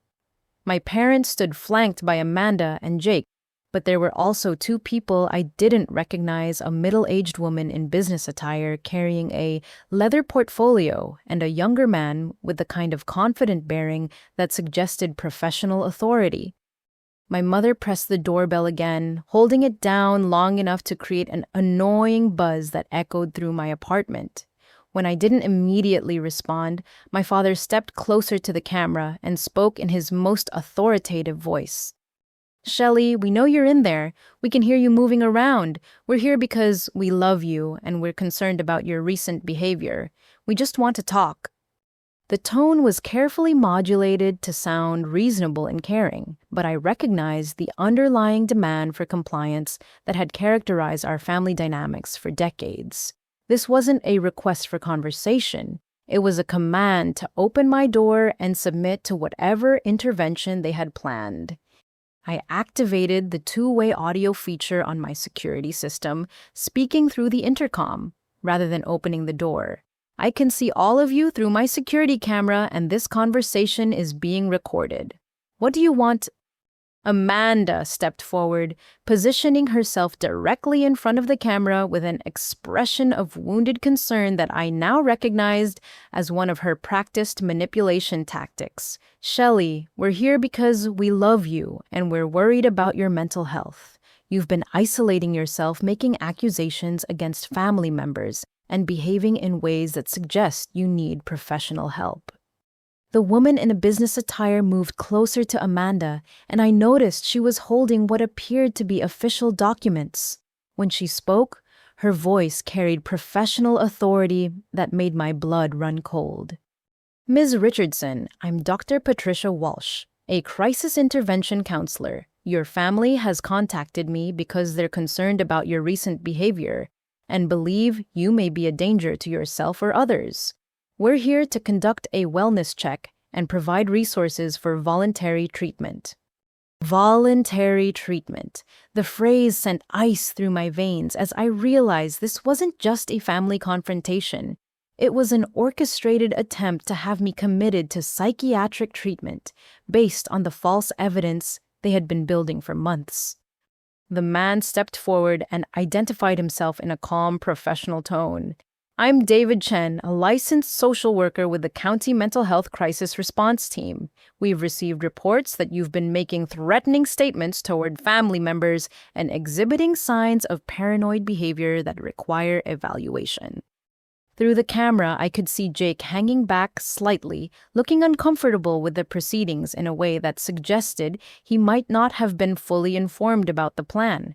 But my parents and Amanda appeared confident and determined, clearly believing that their months of preparation had created an unshakable case for my mental incompetence. "We're not here to force anything," Dr. Walsh continued, though her presence with official documents suggested otherwise. "We simply want to ensure that you're safe and receiving appropriate support during what appears to be a difficult time in your life." I noticed Amanda trying to peek through my living room windows, while the professionals spoke and Jake appeared to be taking photos of my front door and apartment exterior with his phone. The behavior suggested they were gathering additional evidence to support their claims about my living conditions or mental state. "I'm going to be very clear," I said through the intercom, making sure my voice was steady and rational. "I am not having a mental health crisis. I have not made threatening statements toward anyone. I have not exhibited paranoid behavior. I am a successful professional with a stable career and a supportive network of friends and colleagues who can attest to my mental competence. My father's face darkened with the familiar anger I'd seen whenever his authority was challenged. Shelley, you're proving our point by refusing to cooperate with people who are trying to help you. Your isolation and paranoid accusations are exactly the kind of behavior that concerns us. The circular logic was perfect. Refusing to submit to their intervention was presented as evidence that I needed intervention. Maintaining boundaries was characterized as isolation. Protecting myself from their manipulation was labeled as paranoid behavior. Amanda pulled out her phone and began recording, positioning herself to capture what would appear to be a reasonable family trying to help an uncooperative relative. Shelley, please just open the door so we can talk face to face. We're not here to hurt you. We're here because we love you and want to make sure you're okay. The recording was strategic designed to create evidence of my refusal to cooperate with concerned family members and mental health professionals. In Amanda's version of events, my insistence on boundaries and my refusal to submit to their authority would be presented as proof of my mental instability. The fact that you won't even let your own family into your home is concerning, Dr. Walsh added, making notes in her portfolio. Social isolation and paranoid behavior toward loved ones are often indicators of underlying mental health issues that require professional assessment. I realized they had planned this intervention to create a no-win situation for me. If I opened the door, I would be submitting to their authority and potentially allowing them access to my home where they could claim to observe evidence of mental instability. If I refused to open the door, my behavior would be presented as proof that I was paranoid and uncooperative with mental health professionals. The breakthrough moment came when I noticed something that revealed the true nature of their plan. Amanda was standing slightly behind Dr. Walsh, and I could see her gesturing toward my windows and front door while mouthing words to Jake. She appeared to be directing him to document specific aspects of my property, as if they were gathering evidence for a forced entry or legal proceedings. I need all of you to understand something very clearly, I said through the intercom, making sure my voice carried absolute authority. I am not opening my door, and I am not submitting to any evaluation based on false accusations. I am currently working with law enforcement on an active investigation, and I have legal representation. The mention of law enforcement and legal representation clearly surprised the mental health professionals, who exchanged glances that suggested they hadn't been given complete information about the family situation. Furthermore, I continued, I have recorded evidence showing that the family members who contacted you have been engaged in financial elder abuse, emotional manipulation, and filing false police reports. The behavior you've been told to evaluate is actually my appropriate response to discovering criminal activity. Dr. Walsh's professional demeanor shifted as she looked between my family members with new uncertainty. Ma'am, if there are active criminal investigations involving family members, that changes the nature of this wellness check significantly. Amanda's confident facade cracked as she realized I wasn't going to be intimidated into submission. She's lying about criminal investigations. She's been making paranoid accusations because she can't accept that the family is concerned about her behavior. But her protest sounded desperate rather than convincing, and I could see the mental health professionals beginning to question the information they had been given about my supposed instability. The climactic moment came when I delivered the information that would completely destroy their intervention plan. The recordings you've been provided as evidence of my threatening behavior have been forensically analyzed by police experts and found to be heavily edited to misrepresent my words. The Austin Police Department has confirmed that the evidence submitted against me was fabricated, and arrest warrants have been issued for the family members standing on my porch. The silence that followed was deafening. Through the camera, I could see my parents' confident expressions transform into shock and confusion. while Amanda's face went pale with the realization that her months of planning had backfired spectacularly. Instead of the panic and submission my family had clearly expected, I felt a calm sense of control settle over me as I prepared to reveal just how thoroughly I had documented their criminal behavior. The months of manipulation and gaslighting had actually provided me with extensive evidence of their true intentions and criminal actions. Dr. Walsh and Mr. Chen, I said through the intercom, my voice steady and professional, I want you to know that you've been provided with false information to support a plan to have me illegally committed. I have recordings of my family members discussing strategies to fabricate evidence of mental instability to prevent me from reporting financial crimes they've been committing. I activated my phone's speaker function and played a portion of the recorded conversation Detective Martinez had shared with me, Amanda's voice clearly discussing plans to use forced psychiatric commitment to silence me about their theft from Grandma Dorothy. The effect on the mental health professionals was immediate and dramatic. Dr. Walsh stepped away from my family members, her professional demeanor shifting from concerned intervention to protective caution. Mr. Chen pulled out his own recording device and began documenting what was clearly evolving from a wellness check into a situation involving potential fraud and criminal conspiracy. That's Amanda Richardson and Patricia Richardson. I continued reading from the arrest warrant information Detective Martinez had provided. You are both facing felony charges for elder financial abuse theft of over $60,000, filing false police reports, and conspiracy to commit fraud. The evidence includes bank records, edited audio recordings, and documented plans to have me illegally committed to prevent me from reporting your crimes. My mother's face went white as the implications of what I was saying sank in. Shelley, what are you talking about? We came here to help you because we're concerned about your mental health. You came here to execute the final phase of a plan you've been developing for months. I replied, pulling up the email evidence on my phone and reading directly from Amanda's correspondence with Jake. Quote, if we can get enough family members to sign affidavits about her erratic behavior, we can have her committed for a 72-hour evaluation. Once she's in the system as mentally unstable, nobody will believe anything she says about our finances. The silence that followed was broken only by Dr. Bull Walsh speaking into her own recording device, intervention terminated, due to evidence of false reporting and potential criminal activity involving the complainants. Amanda's composure completely cracked as she realized the gravity of her situation. You can't prove any of that. You're having a breakdown and making paranoid accusations because you can't handle normal family relationships.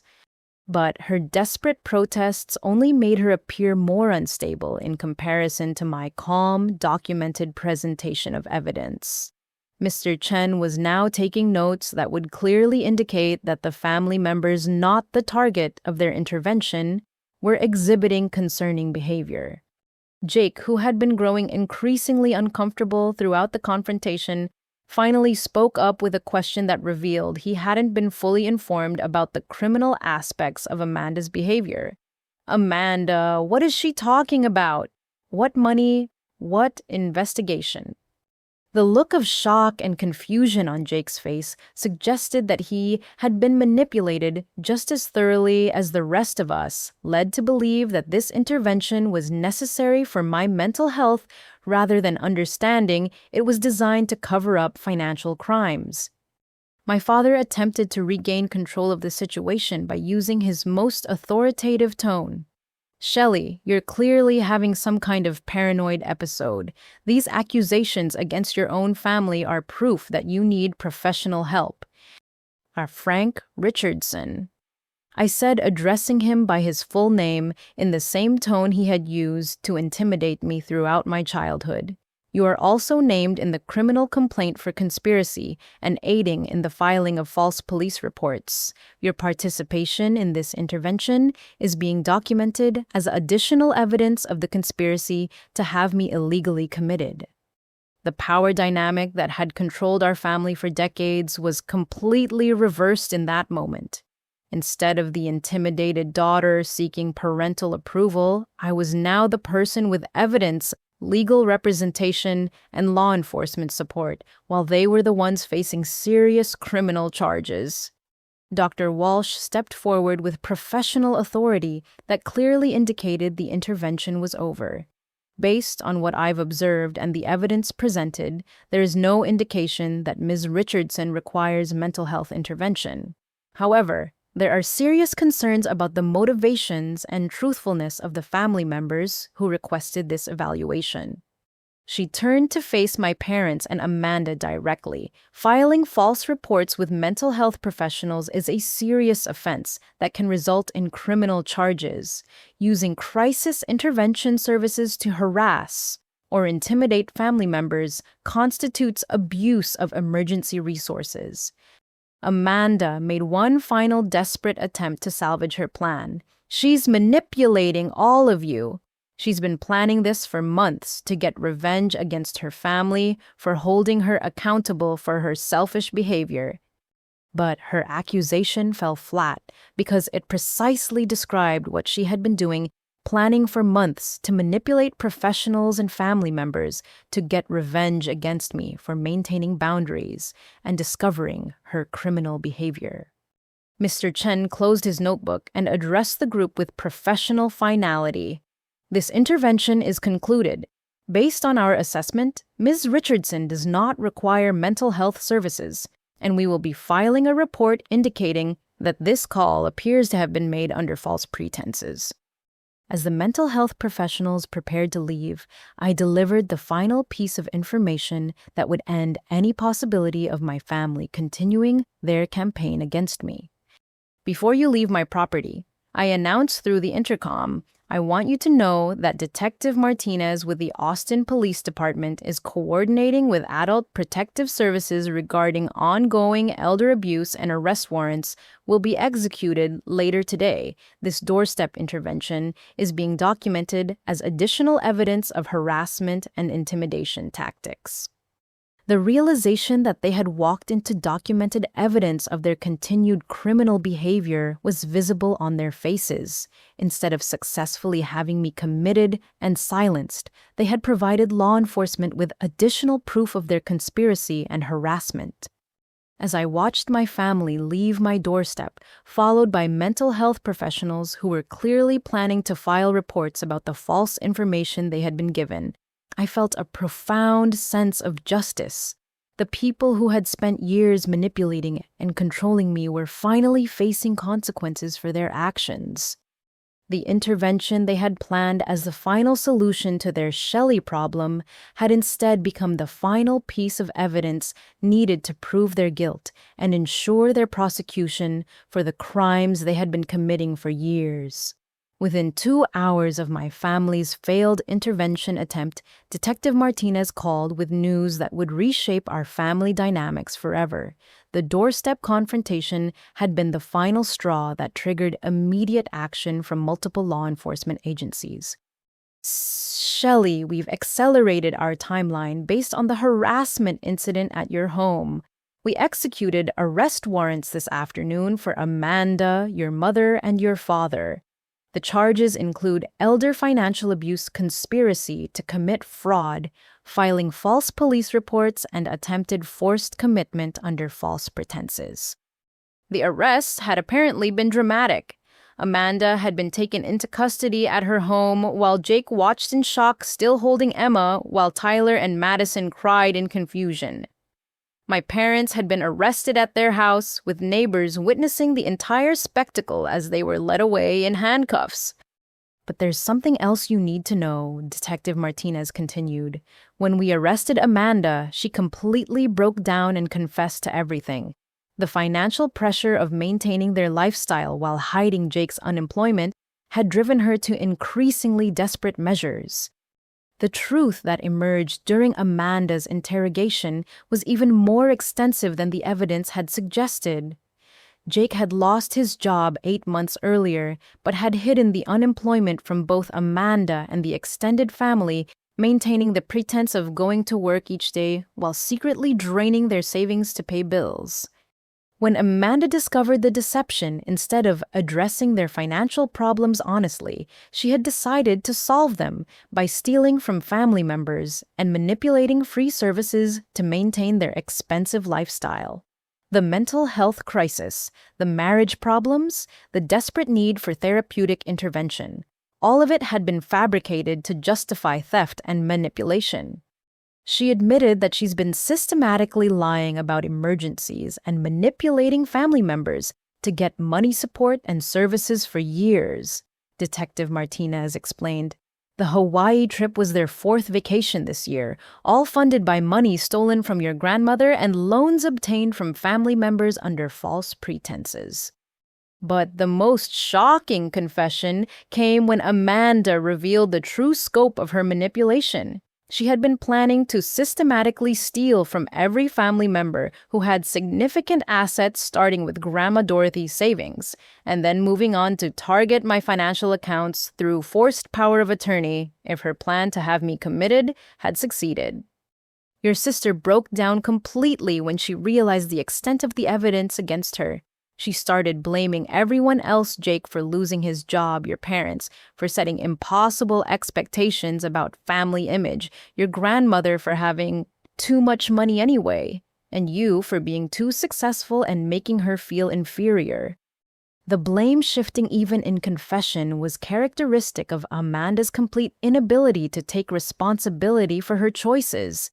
Even when caught with overwhelming evidence, she portrayed herself as a victim of circumstances rather than acknowledging her deliberate criminal behavior. But here's what really concerns us, Detective Martinez continued.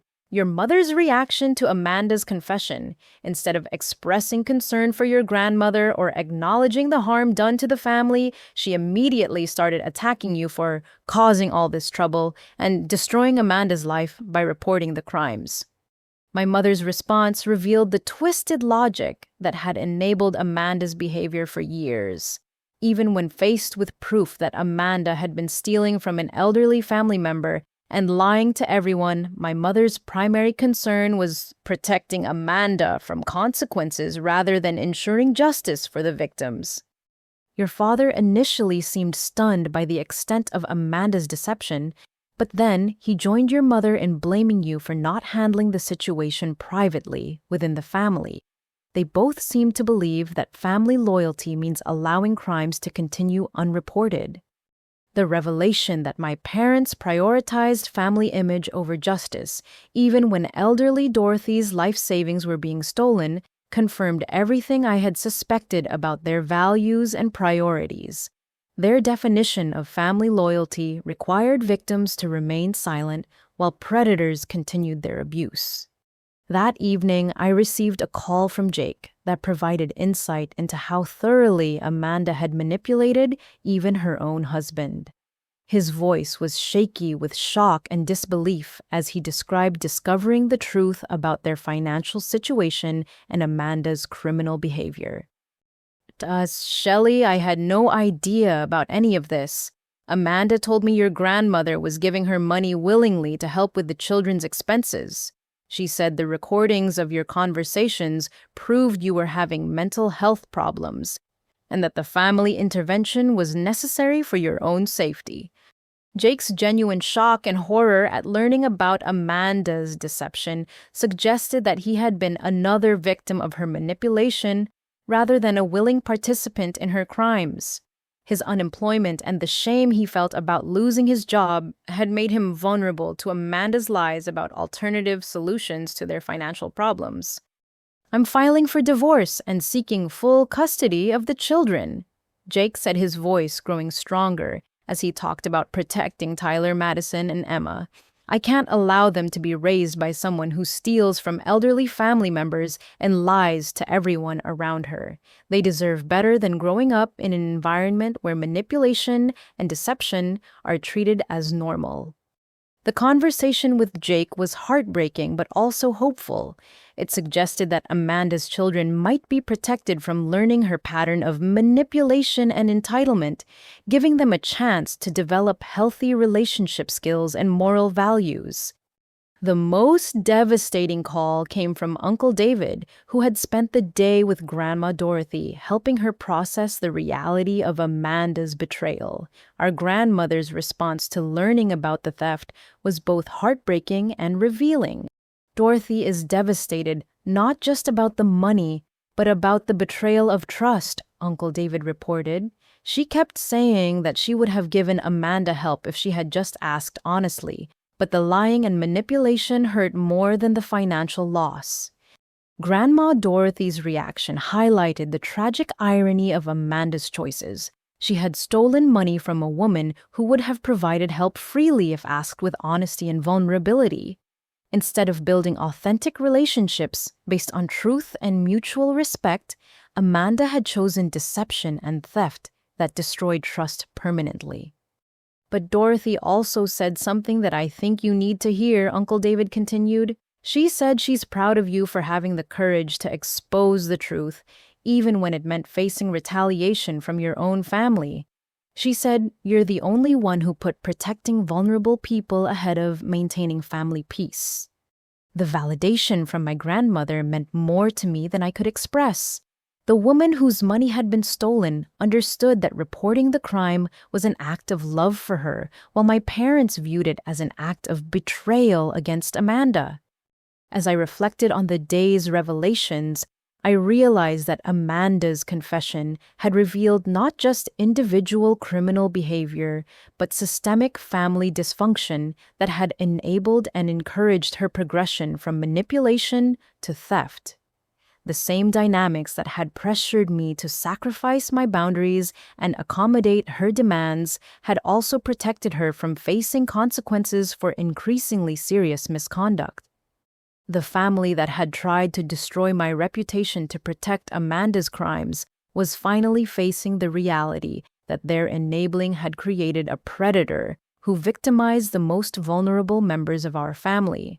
And the daughter they had tried to silence for maintaining boundaries was the one who had ultimately protected our elderly grandmother from continued exploitation. 6 weeks after the arrest, I sat in my attorney's office, reviewing the plea agreements that would determine my family members' legal fate and reshape our relationships permanently. The investigation had expanded to include additional victims and evidence that painted an even more disturbing picture of systematic manipulation and financial abuse. Detective Martinez had called that morning with updates on the final charges. Amanda has agreed to plead guilty to elder financial abuse theft, over $50,000 conspiracy to commit fraud, and filing false police reports. She's looking at 7 to 10 years in prison, full restitution to all victims, and permanent loss of any access to elderly family members' finances. The restitution amount had grown to over $80,000 as investigators uncovered additional victims and hidden financial transactions.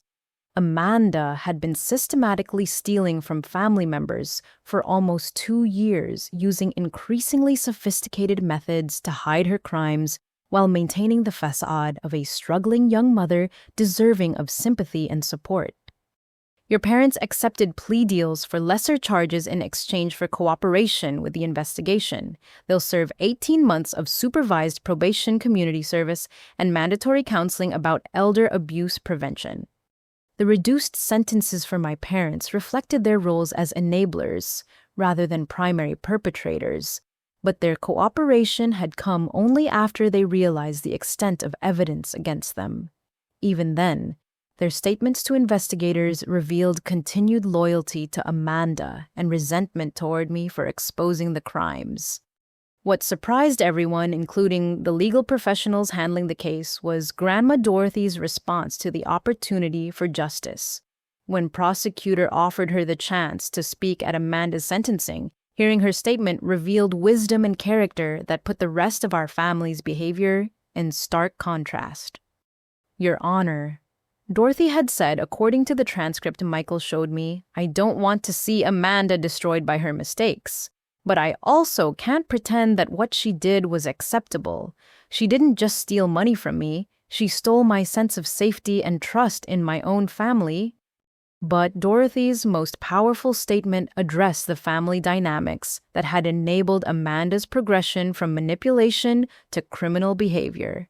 The saddest part is that if Amanda had come to me honestly and said she needed help, I would have given her money gladly. Instead, she chose to lie and steal, which tells me that this was never really about financial need, it was about power and control.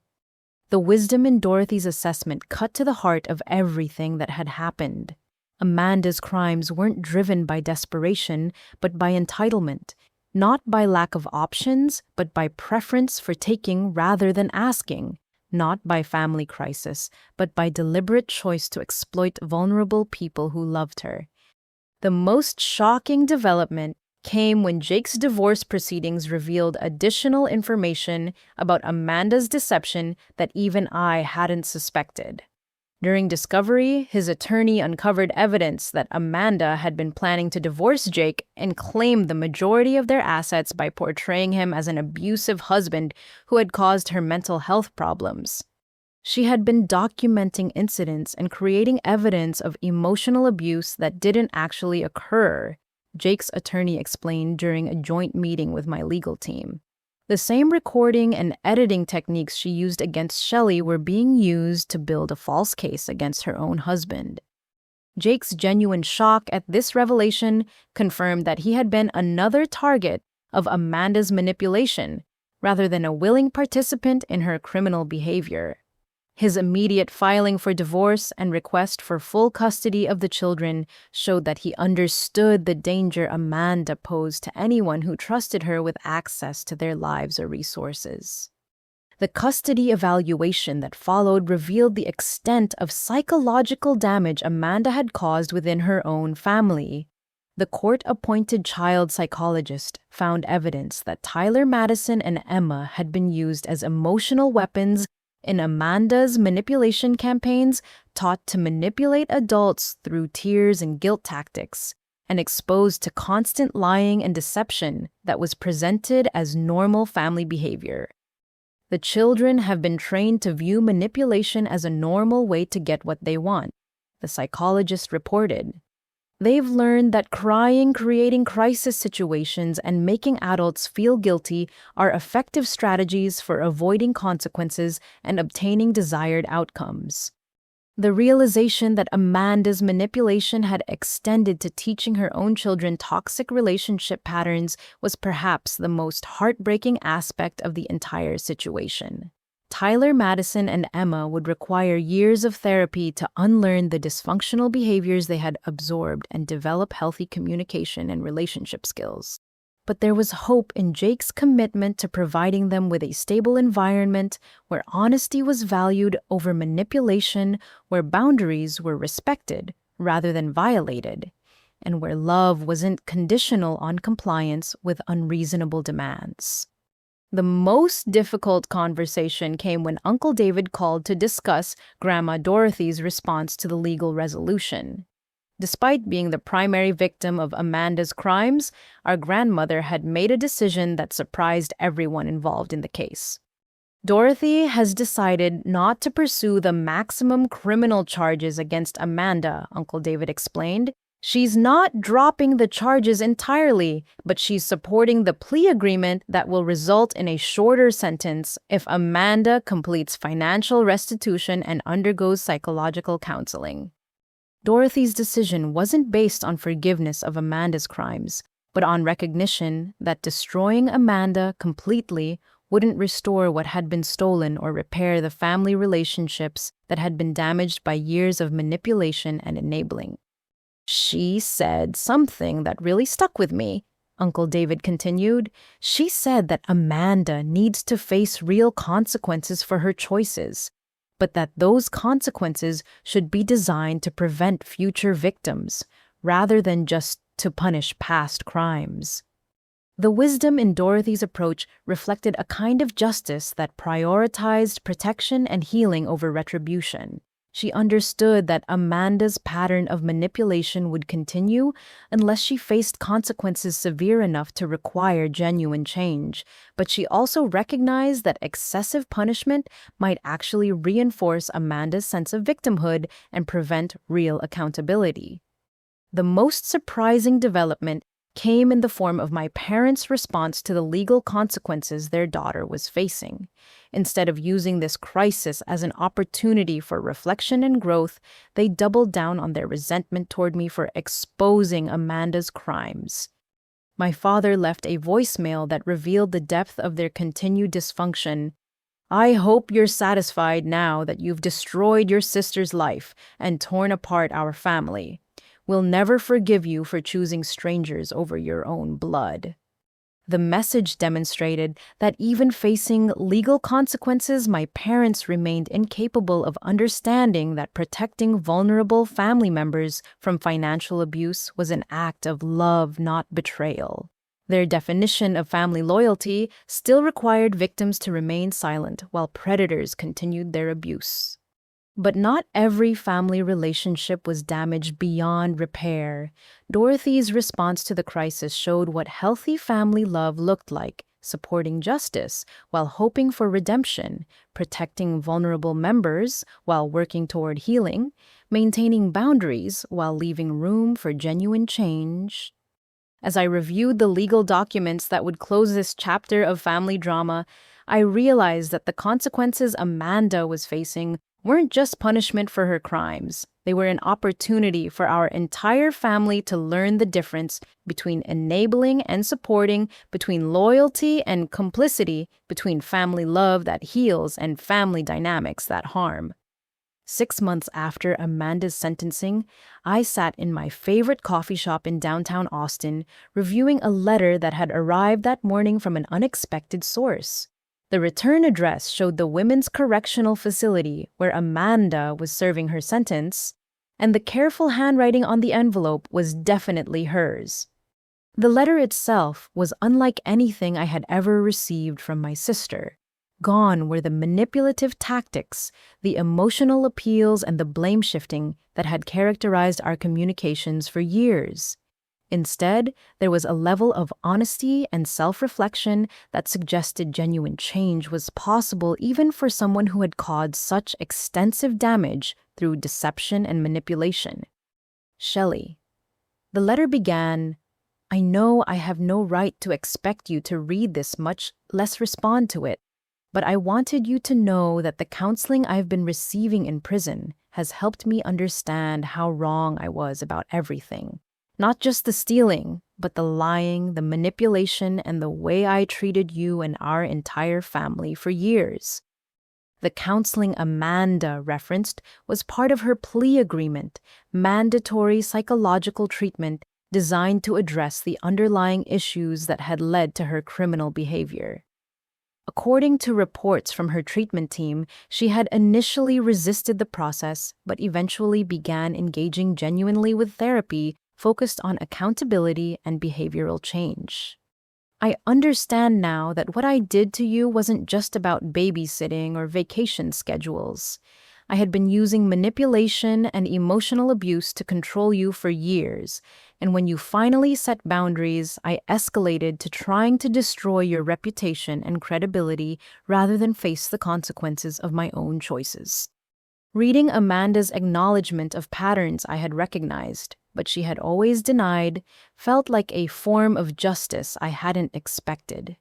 The sister who had spent years gaslighting me about her manipulation was finally admitting not just to specific crimes, but to the systematic emotional abuse that had made those crimes possible. The hardest part of therapy has been accepting that I taught my children to manipulate people the same way I was doing. Tyler, Madison, and Emma deserved better than learning that love means controlling people through guilt and emotional blackmail. Amanda's recognition of the damage she had caused to her own children was perhaps the most encouraging aspect of her letter. The psychological evaluation that had led to Jake receiving full custody had noted the children's need for extensive therapy to unlearn toxic relationship patterns, but it had also emphasized their resilience and capacity for healing in a stable environment. Jake had called me the previous month with updates on the children's progress that provided hope for their recovery and future relationships. Tyler is starting to understand that he doesn't need to manipulate adults to get what he needs. Madison is learning to express her feelings honestly instead of using tears as a weapon. And Emma is so young that she's adapting quickly to an environment where honesty is rewarded instead of punished. The transformation in the children's behavior under Jake's care demonstrated that Amanda's patterns weren't permanently embedded and that healthy relationship skills could be learned even after exposure to systematic manipulation. Their healing process served as evidence that the cycle of dysfunction could be broken with appropriate intervention and support. But the most significant change came in the form of my parents' gradual recognition of their role in enabling Amanda's destructive behavior. The family counseling they were required to attend as part of their plea agreement had forced them to examine how their favoritism and protection of Amanda had actually harmed everyone in our family, including Amanda herself. My mother called on a Tuesday evening 8 months after the arrest with an apology that felt both long overdue and genuinely transformative. Her voice carried a humility I had never heard before, stripped of the defensive justifications that had characterized our relationship for years. Shelley, I need to tell you how sorry I am for everything we put you through. The counselor helped me understand that what we called protecting Amanda was actually enabling her to hurt people, including herself. We should have supported you when you tried to set boundaries instead of punishing you for refusing to be manipulated.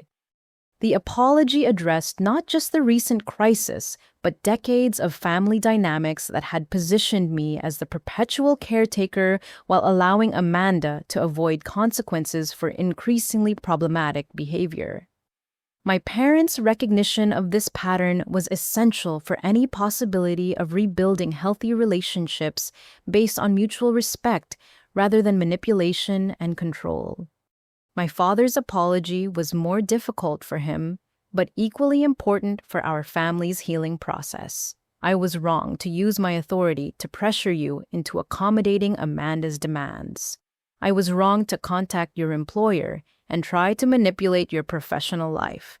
And I was especially wrong to participate in a plan to have you committed to silence you about Amanda's crimes. The acknowledgement of his abuse of parental authority and his participation in Amanda's criminal conspiracy was crucial for establishing new boundaries in our relationship. Moving forward, any relationship we built would have to be based on recognition of my autonomy and my right to make decisions about my own life without family interference. But the most meaningful reconciliation came from Grandma Dorothy, whose wisdom and strength throughout the crisis had provided a model for how family relationships could be both loving and healthy. Despite being the primary victim of Amanda's crimes, Dorothy had approached the entire situation with a grace that taught everyone involved important lessons about justice, forgiveness, and protection. I'm proud of you for having the courage to protect me when no one else would. Dorothy told me during one of our weekly visits that had become a treasured part of my routine. You chose to do what was right, even when it meant facing retaliation from people you love. That takes a kind of strength that not everyone has.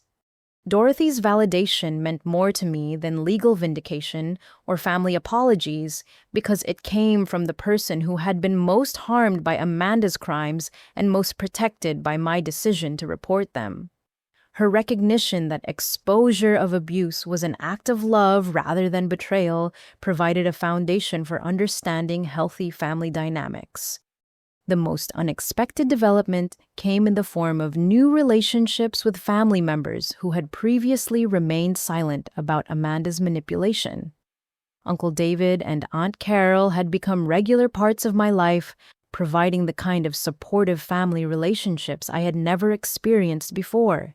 Their willingness to speak truth about dysfunction and support healthy boundaries created a model for what family love could look like without enabling or control.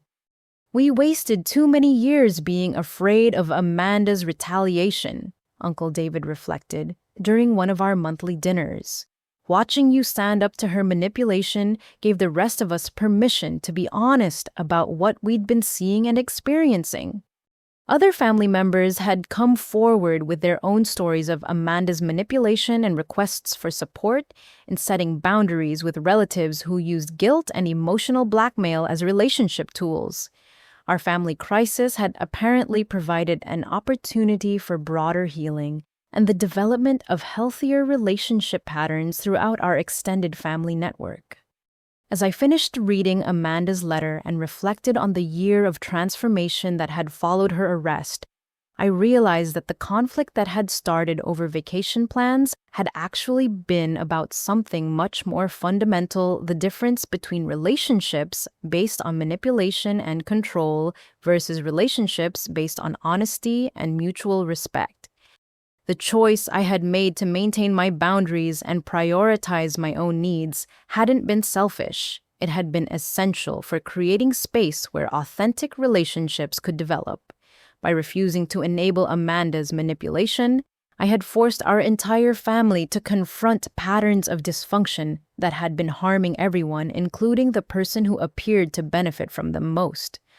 Amanda's crimes hadn't emerged from nowhere. They had developed from years of learning that manipulation was more effective than honesty, that creating crisis situations was easier than addressing problems directly, and that other people's boundaries could be violated without consequences if the right emotional pressure was applied. The legal consequences she was facing weren't just punishment for financial abuse. They were an opportunity for her to learn relationship skills based on accountability, honesty, and respect for other people's autonomy. Whether she would choose to embrace that opportunity remained to be seen, but the foundation for genuine change was being established through mandatory counseling and the complete removal of her access to vulnerable victims. The most important lesson from our family crisis was about the difference between enabling and supporting, between protecting someone from consequences and protecting vulnerable people from abuse. True family love required the courage to expose harmful behavior rather than covering it up, to prioritize justice over image management, and to support healthy growth rather than comfortable dysfunction. Looking back on my decision to maintain my vacation plans and refuse to accommodate Amanda's manipulation, I understood that the choice had never really been between family loyalty and personal selfishness. The choice had been between perpetuating a system that harmed everyone involved and having the courage to establish boundaries that protected vulnerable family members while creating space for authentic relationships to develop. The woman who had returned from Italy with new understanding of healthy boundaries had evolved into someone who could protect herself and others from manipulation while maintaining hope for healing and genuine connection with family members willing to choose honesty over control. As I prepared to respond to Amanda's letter with cautious optimism about the possibility of future reconciliation based on accountability rather than enabling, I reflected on the most important insight from our family's transformation. Sometimes the greatest act of love is refusing to participate in someone's destructive behavior, even when that refusal results in short-term conflict and retaliation. My choice to prioritize truth over peace boundaries, over accommodation and justice over family image, had ultimately created the possibility for genuine healing and authentic relationships with family members willing to choose health over dysfunction. And for the first time in my adult life, I was part of a family network where love wasn't conditional on compliance, where boundaries were respected rather than violated, and where protecting vulnerable members was valued more than maintaining comfortable lives. The vacation to Italy that had started this entire crisis had been about more than travel and adventure. It had been about claiming the right to make decisions about my own life based on my own priorities and values. That right, once established and defended, had become the foundation for relationships where I could be loved for who I actually was, rather than for my willingness to sacrifice myself for others' convenience. Thank you so much for listening to my story. I hope it reminds you that setting boundaries with family members isn't selfish. It's essential for creating space where real love can flourish. Have you ever had to choose between keeping peace and protecting yourself or someone vulnerable? I'd love to hear about your experiences in the comments below.